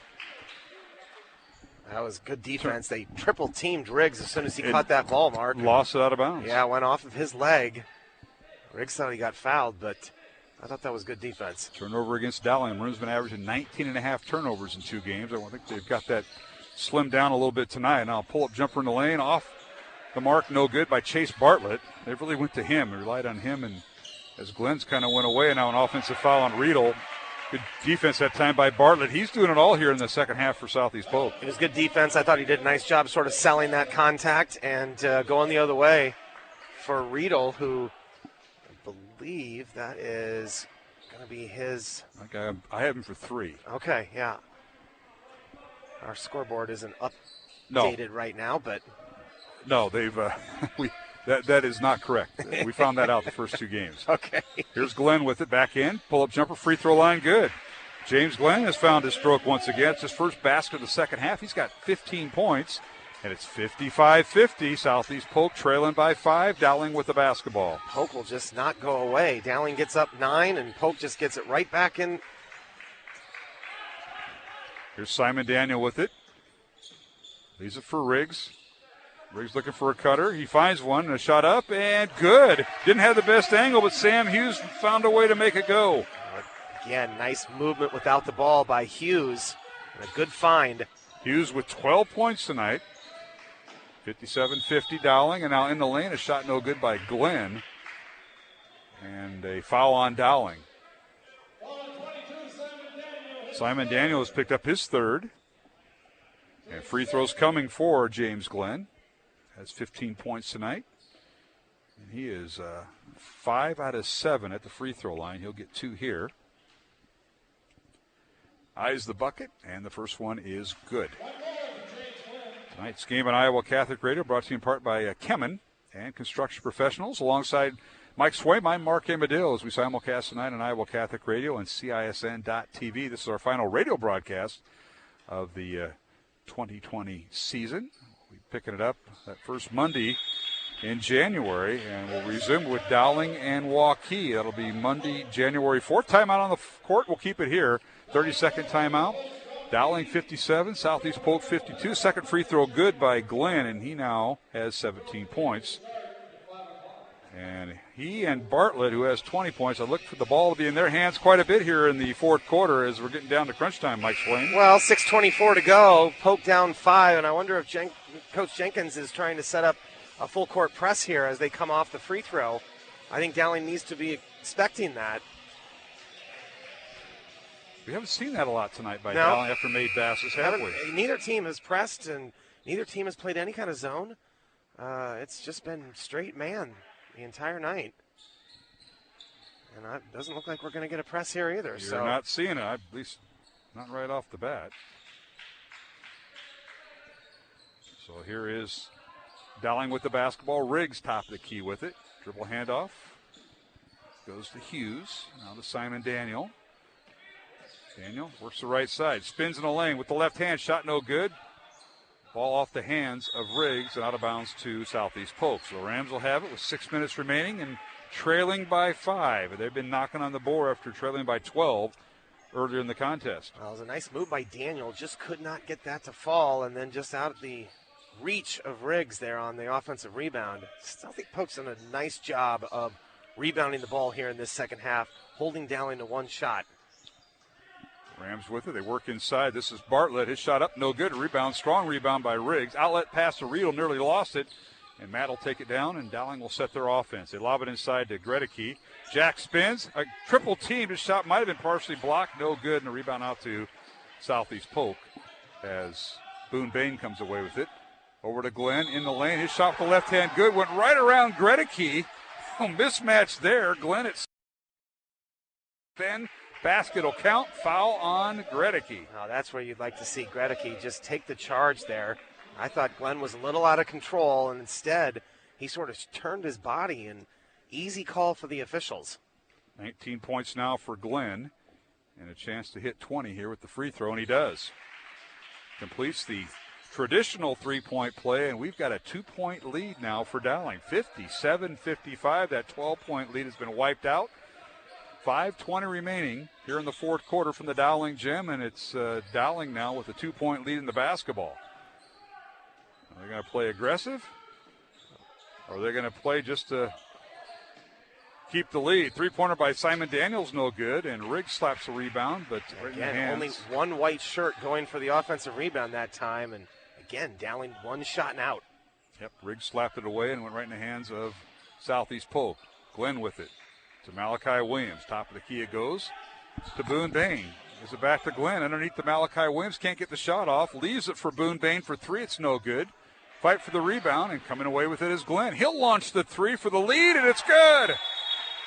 Southeast Polk has rallied from a 12-point deficit, and they now have a 1-point lead, 58-57. Glenn with the three, and Simon Daniel injured after the play. And Simon looks to be in a little bit of pain, too. 23 points now for Glenn. And Michael Connor and athletic trainer Del Lark. He and Glenn were going for that rebound, and he may have come down on a foot there. It looks like a ankle. Yeah, that's what I think. So they are not going to go with a timeout. That's what I didn't think. So 4:38 remaining, fourth quarter. Southeast Polk has grabbed their first lead. Mike, as you mentioned, pulling away from a 12-point deficit here in the second half. The Rams have rallied. Yeah, they've done a great job on the boards, and Dowling has been a little bit sloppy on the offensive end. Southeast Polk's done a nice job of contesting shots, and Dowling has yet to really use their height advantage and go inside, settling for jump shots on the outside, and there's a turnover. Yep. Mikey Chase dribbled 1-2 match, and now we've got a whistle and a foul called the other way. Chase with the turnover leads to a foul on the other end by Dowling as Southeast Polk had a secondary break. I think they're going to get Matt Riedel. Riedel with his fourth. Yeah. And he's kind of disappeared. Matt has had 2 points here in the second half. That was in the third quarter. He had 11 at halftime, and Southeast Polk's kind of kept him in check. They really have. And the first free throw up and good by the Rams, and that is Chase Bartlett. And Bartlett with 21 points now. James Glenn with 23 points, and they have been the Polk offense. Second free throw good by Bartlett. He has 22 points, 60-57. The Rams with their largest lead of 3 here in the fourth quarter. I think this is a big possession, Mark. Dowling needs a good look here. Both teams with 8 fouls each. Timeouts, both teams have 3 fouls each. There it is. 4:05. Riggs on the baseline. Shot up. Good. Nice soft touch, Ryan Riggs. His first basket since the first half. That was well executed, and they went right into Ryan Riggs, who's got a clear height advantage on Malachi Williams, and a nice spin that time along the baseline for the basket. 7 points for Riggs. 60-59. Rams by 1 on the baseline. This is Goodman. Reverse layup, no good. Rebound Riggs. Out to Riedel. 3:40 remaining here in the fourth quarter. Long three coming by Mikey Chase, no good. Battle for the rebound. I think they're going to get Riggs for the loose ball foul. They're going to get Southeast Polk for the foul as Gregory claps his hands. Well, and that's on Caggiano. Yeah, it's 9 team fouls now for Southeast Polk, so that's going to put Gregory on the line for a 1-and-1. Caggiano with his fourth foul. He'll come out of the lineup. And as you mentioned, Jack Gregory, 6'10 senior, got the start tonight. He has 13 points. And the first free throw is good. 14 points now for Jack. And we're tied at 60 with 3:36 remaining here in the fourth quarter. Riley Edwards checks in, the sophomore for Southeast Polk. Checking out is Tate Goodman. It's a 19 foul on Southeast Polk, 8 on Dowling. Second free throw good by Gregory. And we've got a timeout on the floor, is that correct? Full timeout, Mark. And we'll take one ourselves. 3:36 remaining, fourth quarter. It's Dowling 61, Southeast Polk 60 in this boys CIML Central Conference opener here on Iowa Catholic Radio and CISN.TV. Support for Iowa Catholic Radio's broadcast of Dowling Catholic sports and activities is provided by Chemin, a global ingredient manufacturer using science to transform the quality of life for 80% of the world. Chemin is on the leading edge of molecular science, manufacturing more than 500 specialty ingredients for the human and animal health and nutrition, pet food, aquaculture, nutraceutical, food technologies, crop technologies, and textile industries. Chemin strives to sustainably transform the quality of life every day for 80% of the world with their products and services. Chemin, using science to transform the world. Online at chemin.com. Thank you to Mercy One for their support of Iowa Catholic Radio. From the cardiovascular experts at the Iowa Heart Center to the pediatric services of Mercy Children's Hospital and Clinics, Mercy provides complete care for Central Iowa's adults and children with more than 50 primary care and specialty clinics in the Des Moines area. Find a convenient Mercy One location near you. Online at mercydesmoines.org.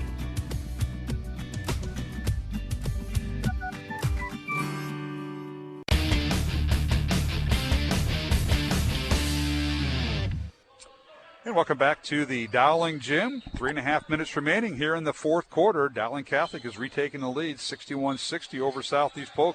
Maroons trailed by 3 earlier. The Rams work a set play. A shot up and no good by Southeast Polk. Rebound Dowling as Riggs was battling in there, and he kept it alive. That was a fantastic look by Polk, and they just could not finish. Backdoor cut by Gregory and a layup. Good. Riggs with the assist, and Jack Gregory. One team executes on one, and the other one can't do it on the other. So 17 points for Gregory. Yeah, great play design. Good job by Gregory that time. With his first start of the season. Now Southeast Polk, Glenn with it in the lane. Leaner is good right over Simon Daniel. James Glenn with his 25th point. Yeah, you've got to force him to his right. He is so comfortable going to that left side. Yes, he is. And now Dowling with the basketball. Riggs on a dribble handoff. Leaves it for Riedel. His shot no good. He's went ice cold here in the second half. Scramble for the rebound. Here's Riedel with it. And now no-look pass to Riggs, and he jams it through. Ryan Riggs flushes it through for his 9th point. There are 2 offensive opportunities that time, Mark. But Ryan Riggs has kept that ball in play for Dowling to get their offensive rebound. 65-62 Dowling. Corner 3 is no good by Riley Edwards of Southeast Polk. Rebound Maroons. Dowling going left to right. 2:10 remaining. Dowling with 2 timeouts remaining after using one. Southeast Polk has 3. I would expect Dowling to be very patient here, Mark. Gregory looking for a cutter. Now leaves it for Riggs. Pull-up jumper mid-range in the lane. No good. Rebound Southeast Polk. Ideal look at the basket. Yeah, for pretty the good look. I think Riggs has got to take that. Glenn for 3. Top of the key, good, and we're tied at 65. Timeout Southeast Polk. And we will keep it here. We'll keep it here with the score. Dowling 65, Southeast Polk 65. Mark Amadeo and Mike Swain tonight here on Iowa Catholic Radio as we simulcast on CISN.TV. What a finish we're setting up for here, Mike. This has just been a great game, back and forth. Both teams have made runs and then come back from those runs. They've answered them. Right now, Mark, you've got 65-65 with a minute 48. Both teams have 2 timeouts, and for both teams are in the bonus. Next foul on Southeast Polk is going to send Dowling for 2 shots. Dowling still has Southeast Polk in the 1-on-1. Well, once again, remember Iowa Catholic Radio. You're giving Iowa Catholic Radio as listener-supported radio station, and if you consider a $30 a month gift, give to Iowa Catholic Radio securely online at iowacatholicradio.com, the Iowa Catholic Radio app, or during business hours, 515-223-1150. All your gifts are tax-deductible, and that is but both Southeast Polk and Dowling have 2 timeouts at their disposal remaining. Yeah, I would be very surprised if this ball somehow does not find Ryan Riggs down inside the paint. A called set play. Riggs has it top of the key. Maroons with a minute 35 on the clock. Riggs in the right block. Double team. Leaves it for Lynch, who's in there. His shot off the glass too strong. Gets his own rebound. Spins out of it. Shot no good. Rebound Riggs. Pull-up jumper. Good! Boy, that's a battle of the big guys. That's a great job keeping that ball alive. And Riggs has just come up big here in the last 4 minutes of this quarter, Mark, with rebounds. He's got 11 points, and 7 of those here in the second half. 67-65 Dowling by 2. Minute 10 remaining. Joined us late. Girls game was won by Southeast Polk, 65-61 over the Dowling girls. And we're going to have quite the finish here in this boys contest. Glenn swings it over the right side. Malachi Williams working against Riggs. Pull-up jumper, no good. Rebound Riggs. That was a great contested shot without picking up a foul that time by Riggs. And now Dowling can afford to be very patient. All right, here is Riedel in the backcourt, and he is fouled by Chase Bartlett. Now, as you mentioned, Dowling will be in the double bonus. They'll shoot 2. That's a 10th team foul on Southeast Polk. And I think they whistle Boone Bain for his 3rd. And Riedel to the line. He's been quiet here in the second half. He had 11 points at halftime. And the first free throw is no good. He's now 2 of 4 at the line. He'll have one more. Tonight's game on Iowa Catholic Radio brought to you in part by Ashworth Vision Clinic, Dental Associates, and Mercy One. And if you're watching on CISN.TV, they are placing their ads on their screen as we speak. We'll have a post-game show following tonight's game. Of course, social distancing. We can't interview the coaches or the players. That's unfortunate. Second free throw, no good by Riedel. And now a tie-up and a jump ball, and it'll be Dowling possession underneath their own basket here, Mike. That is a huge play after Dowling misses both free throws, but somehow Ryan Riggs able to get a jump ball. That's hustle. And they will retain the possession here. Well, Riggs now 0 for 3 in the second half of the free throw line, held to 1 field goal thus far, and that was back in the third quarter. Now the Maroons will inbound the ball, leading by 2 with 45 seconds. They'll run the lob play to Riggs, and it bounces off his shoulder. Riedel threw it too hard, out of bounds to Southeast Polk. I'm really surprised at that play call, Mark. They didn't need that with 40 seconds to go. It takes a really good pass to do that. Just get the ball in, let Southeast Polk foul you. Easier said than done, Coach. You know, it's not how you coach it during the week. You got to get it executed on Tuesday and Friday nights. That's right. It's all about execution. All right, here is James Glenn with it, guarded by Riedel. Glenn can't get a shot off, gives it to Bartlett. Gives it back to Glenn, the 2 leading scorers, Southeast Polk. Step back 3 up and no good, and a foul on Dowling. And that'll be 3 free throws coming for Glenn, and he has a chance to give Southeast Polk the lead. Riedel's got to be careful. He sort of was very demonstrative with that foul. That's his 4th foul. 4th foul on Riedel. 26 seconds remaining here in the fourth quarter. Dowling by 2, but 3 free throws coming for James Glenn. And the first one up and good. Glenn unofficially with 26 points tonight. He'll get another. Places went quiet. We don't have many people in here. That's maybe right. 60 people. The second free throw is good. Second free throw is good. We're tied at 67. As we mentioned, the possession arrow favors Southeast Polk. Yep. Both teams with 2 timeouts and 26 seconds. We may see a lot of them used here. Each possession will be contested. And the third free throw now for Glenn is good. He gives Southeast Polk the lead by 1, 68-67. Timeout called. We'll take one ourselves. With 26 seconds remaining in the fourth quarter, it's Dowling and Southeast Polk, a full timeout. The Rams lead at 68-67. Take a 1-minute break on Iowa Catholic Radio and CISN.TV.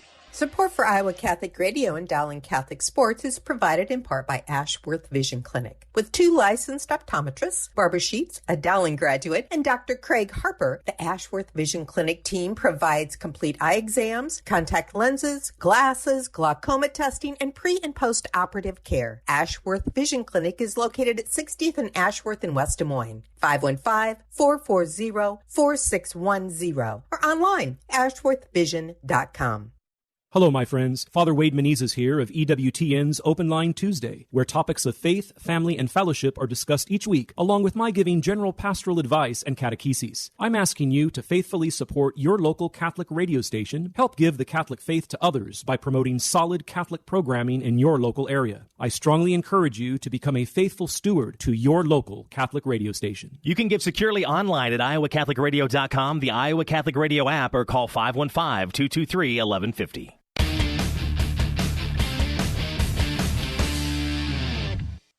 And we're back here at the Dowling gym. 20 seconds remaining. Dowling with the basketball. Lob pass inside. Stolen away by James Glenn of Southeast Polk. Rams lead by 1. Dowling's got a foul, and they do. Hughes with the foul, and free throws coming for Glenn. And Southeast Polk has rallied here in this fourth quarter with 11 seconds remaining. Mark, I think that caught Dowling by surprise. Southeast Polk was so aggressive. They were double-teaming that time, and really just all over the ball, as opposed to you would think that Southeast Polk would, not want to pick up a foul, sort of back off, and the pressure got to Dowling. Fouls on Sam Hughes. That's his third foul. Team foul number 10 on Dowling. And it's two shots now for Southeast Polk and James Glenn, who just hit 3 in a row. And I've got him for 29 points right now. We'll see if that's the case. First free throw by Glenn is good. 30 points for James Glenn. He was silent in that third quarter. He had 13 at halftime, and he has just rolled here. 17 points in the fourth quarter alone. Yeah, he's come alive, and but even if he makes this mark, this is still a one-possession game. Dowling's going to have an opportunity for a three-pointer to tie this game up. Yep, second free throw is good. Unofficially 31 points for Glenn. And we've got a full timeout. We'll take one ourselves. 11.8 seconds remaining. Southeast Polk 70, Dowling 67. Back in a minute on Iowa Catholic Radio and CISN.TV. Thank you, construction professionals, for underwriting our show, Man Up. Heard Mondays at 9 a.m. and 9 p.m. Construction professionals have been long supporters of Iowa Catholic Radio, and we've seen their work. It's beautiful. They do remodeling or new construction that is innovative, functional, and designing what you want. It's a family business built on a strong foundation to create a new or remodeled home that is uniquely yours. CPCustomHomes.com. From our family to yours, God bless. Thank you, construction professionals. Thank you, Dental Associates, for underwriting Dowling Catholic Sports 365. With over 40 years' experience, Dental Associates is a group dental practice with the mission of promoting optimum health and well-being to all patients, providing preventative, restorative, and cosmetic dentistry for the entire family. Message underwritten by Dr. Kenton Gleichman, Dr. Steve Karbaka, Dr. Christine Mulcahy, and Dr. Ben Nagel. Dental Associates, addressing your smile, needs, and dreams. Online at DesMoines-DentalAssociates.com.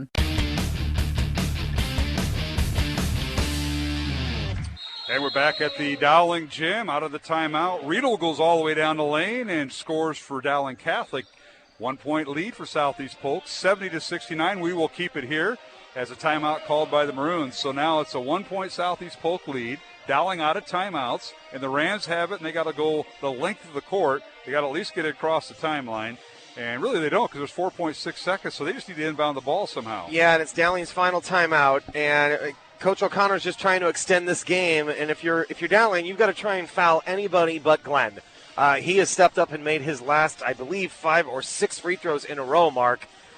So he's the one guy you can't foul. Anybody else, you've got to try and get a foul on. 7 free throws or 8 free throws in a row. That's 3. 3 and 5 is 8. There you go. You're already getting hammered on our Twitter or our text account, and I don't know how I got in that thread. 8 free throws in a row for Glenn. I tell you what, you woke up the South Side by tonight. I don't know where these guys were during golf season, but they found you. Oh my goodness. Well, Southside Lou. And, I've been looking for them because they haven't paid. I mean, when you lose a golf match, Mark, you got to pay. I want nothing to do with that. That is sounds like a summer issue. Yeah. Well, here you go. Dowling needs a steal or a foul immediately, and you got to try and keep it out of Glenn's hand. All right, Tate Goodman will throw it in, try to get it over 6'10" Gregory. Inbounds the ball, gets it to Glenn. Is guarded by Simon Daniel. 2 seconds. Dowling's got a foul, and they do. Yeah. Fouls on Mikey Chase with 0.4 of a second. That'll do it. The Rams now will win 2 in a row over the Maroons. As Mikey Chase picks up the foul. 2 free throws coming here for Southeast Polk. You know, this series was tied between the two teams, 10-10, dating back to 2006. And Southeast Polk snapped a 6-game losing streak to Dowling last season right here. Well, they're going to win 2 in a row with the win tonight, as the free throw is good. Yeah, by Bartlett. This is a little bit different tonight, Mark, because Dowling, for the most part, had this game somewhat under control. You never thought that. I mean, they played with the lead for almost the entire second half, and Southeast Polk has come charging back. What a great rally. It certainly was. First free throw good. Second free throw by Bartlett is good. That'll do it. 24 points for Bartlett. Maroons all academic, 0.4 of a second. Launches the half-court shot, and that'll do it. 72-69, the final. Congratulations to head coach Alan Jenkins and the Southeast Polk Rams. That is their first game since the first game of the season, and after 2 months, they went on the road at Dowling, which is never easy. 72-69, the final, and the Rams sweep a doubleheader here at the Dowling Gym, and of course the rematch is in January. We'll be there for that as the Maroons have the return trip on January 29th, almost a month to the day. But congratulations to the Rams with the win. They just made plays down the stretch, Mark, and Dowling did not. And I thought the team speed for Southeast Polk bothered Dowling here in this fourth quarter. Southeast Polk looked quicker. Dowling had a hard time keeping guys in front of them. And despite the big rebounding edge that I think Dowling's going to have tonight, Southeast Polk comes out with a win. They certainly do. As Maroons had 3 players in double figures, and Southeast Polk with 2, and there were 2 big ones, led by James Glenn. The Rams 30 points on the night unofficially, and Chase Bartlett with 24. Final score, Dowling losing 72-69 the final. We'll take a break, come back with the postgame show here on Iowa Catholic Radio and CISN.TV. Support for Iowa Catholic Radio's broadcast of Dowling Catholic sports and activities is provided by Chemin, a global ingredient manufacturer using science to transform the quality of life for 80% of the world. Chemin is on the leading edge of molecular science, manufacturing more than 500 specialty ingredients for the human and animal health and nutrition, pet food, aquaculture, nutraceutical, food technologies, crop technologies, and textile industries. Chemin strives to sustainably transform the quality of life every day for 80% of the world with their products and services. Chemin, using science to transform the world. Online at chemin.com. Thank you to Mercy One for their support of Iowa Catholic Radio. From the cardiovascular experts at the Iowa Heart Center to the pediatric services of Mercy Children's Hospital and Clinics, Mercy provides complete care for Central Iowa's adults and children with more than 50 primary care and specialty clinics in the Des Moines area. Find a convenient Mercy One location near you. Online at mercydesmoines.org.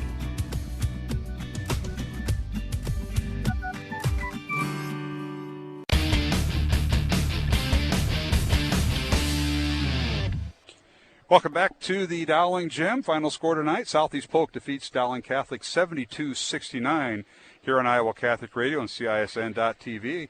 Mark Amadale joined by Mike Swim here in the postgame show. And Swim, you said a little bit before we went to break, but the Maroons had the lead. They led by as many as 12 at one point, but here come the Rams. They came back, they chipped away, and that 12-point lead went down to 5, and then it was possession by possession, and the Rams just chipped away. Even though their leading scorer, James Glenn, I have him for 30 points, he did not score a point in the third quarter, but he came alive in that fourth quarter. He sure did, and I thought the biggest play of the game was, Dowling with a 2-point lead. Matt Riedel can extend that lead to 4 on the free throw line, misses them both, but Dowling gets the ball on a jump ball, and all they've got to do is inbound, and Southeast Polk's got to foul them, and instead they turn the ball over, and then Southeast Polk goes down and scores. It gets a 3-point play and actually takes the lead. So instead of Dowling being up a possible 4, they're down 1. And that really turned the game around. Well, it certainly did. And the Rams had 2 players in double figures. Unofficially, I have James Glenn, 30 points tonight. The 6'2 senior who has offers to play Division II or NAIA basketball, according to his coach, Alan Jenkins. And also leading the way for the Rams in double figures, Chase Bartlett, the 6'3 senior, also in the same boat, Division II or NAIA basketball in his future. He came away with 24 points. And those two put the Rams on their shoulders. And down the stretch, we mentioned Glenn, 8 for 8 in the fourth quarter at the free throw line. Those were huge free throws, especially a few of them that were 3. Huge free throws, and it's interesting because in the first quarter, Glenn sort of kept Southeast Polk in it, and then he sort of disappeared for quarters 2 and 3, and Bartlett took over and was able to keep Southeast Polk within striking distance, and then Glenn with a monster fourth quarter and just really took it over, and just a great job. So hard to guard. He can go both right and left, can get to the basket, can finish at the basket, and then obviously we talked about it earlier, just the ability to hit free throws, and that was, Dowling has an opportunity to extend it with free throws, and Southeast Polk ends up putting it away with free throws. No question about it. How about this? Southeast Polk down the fourth quarter stretch, 12 for 12 at the free throw line. They go 21 of 23, unofficially by my book, folks, at the free throw line tonight. Dowling 14 of 19 at the line. They had their opportunities there too, but the Rams going and they're knocking it down. 2 players, leading the way for the Rams as one of their starters, Boone Bain. I don't have him for any points tonight. Caggiano came off the bench, played strong in the middle, but no points. Goodman and Malachi Williams with 6 points each, with the dynamic duo of Glenn and Bartlett for the Rams. Good 1-2 punch for Southeast Polk, and it's a good win. You know, Mark, we talked about it at the beginning of the game. Dalian already had 2 games under their belt. This is Southeast Polk's first game, only 6 practices. But yet with a veteran ball club like this, and you got that senior leadership, it showed, and they looked in mid-season form. Take a look for the Dowling scoring tonight. They were led by Jack Gredick. He got his first start of his career. He had 17 points, finished strong down the stretch. He had 4 of those points at halftime and finished with 13 in the second half. He was followed by Matt Riedel with 13 points for the Maroons, 12 points for Sam Hughes, and 11 points for Ryan Riggs. So the Maroons distribute the ball well scoring-wise, but coming up with those big stops were a question down the stretch. Running out scoring for Dowling, Mikey Chase came off the bench tonight, normally a starter, 5 points for Mikey, and Andrew Lynch off the bench with 5 points, and Simon Daniel, one of the Dowling starters, with 2 points. And again, the Maroons 14 of 19 at the free throw line unofficially. Yeah, I thought Dowling got good games from Hughes and Gredick. I thought they both played well. And not having Ryan Riggs in that second and third quarter due to foul trouble, that's tough. Although I give Ryan Riggs a lot of credit sitting that long of a time, but he really was a force in that fourth quarter, rebounding on both ends. But just not enough in the end to make those plays. Maroons led by 4 at halftime, but a big rally in the second half by Southeast Polk, and the Rams win at 72-69, and that'll wrap up our broadcast tonight. Reminder, for Dowling, their next game will be next year as they go through the Christmas and New Year's holiday. The Maroons will be right back here at the Dowling Gym on Monday, January 4th. Number 1 Waukee on the boys' side takes on Dowling Catholic here. 5 o'clock girls' game, followed by the boys' game at 6:30, just like tonight, so hope you join us for that. They'll have a big week that week, because the Maroons will play Monday against Waukee, Tuesday at Urbandale, and then on Saturday afternoon they'll host Ames in a girl-boy doubleheader in all 3 games. So won't that be an exciting week to see Waukee and Ames come through the Dowling Gym? Yeah, 3 games, and by the way, you get the consensus number 1 team in the state coming into your gym. You sure do. For Southeast Polk, the Rams are involved in action on Monday. They host Marshalltown in a freshman-sophomore varsity contest. The varsity game will be at 7:30 at the Southeast Polk Gym. On Tuesday, they host Mason City in the back end of a doubleheader. As Southeast Polk girls will have ADM at 6:15, and then Mason City at 7:45. And then finally, they'll close out the regular or they'll start the season next year as Southeast Polk at Urbandale on Tuesday, January 5th. And that'll wrap things up. Mike Swaim, good to see you tonight. Merry Christmas, Happy New Year to the Swaims. Have a safe and enjoyable holiday. I remember the New Year's Eve stories that, was it been 10 years that all happened? Let's just be careful. I think everyone's going to be happy to see New Year's Eve go. And let's get rid of 2020. Yeah. We'll welcome in 2021. Well, I was referring to Swaiman animals. That's what I was kind of referring to, but I won't go there. The Twitter guys or the text guys will take care of all that. And that'll wrap it up. Our thanks to Pete Tarpey and the group from CISN.TV, Randy Nielsen, our producer, Jeff Piggott, our producer on Iowa Catholic Radio. For Steve DeVinny and Mike Swaim, I'm Mark Amadale. Thanks for joining us tonight on our simulcast. And, of course, the coaches. We want to thank Alan Jenkins, the boys head coach at Southeast Polk. Congratulations on the win. And, of course, Tracy Daly, the Southeast Polk girls coach. Their win is Southeast Polk sweeps a doubleheader here at the Dowling Gym. Our thanks to Michael Connor and Kristen Meyer, the Dowling coaches, and everybody here at Dowling Catholic High School, including athletic director Tom Wilson, and everybody back in the office, Colleen Webb and Michael Connor. And that'll wrap it up. Merry Christmas, Happy New Year from everyone at Iowa Catholic Radio and CISSN. That's our final broadcast. We'll see you next year. Until then, have a safe and blessed, faith-filled evening.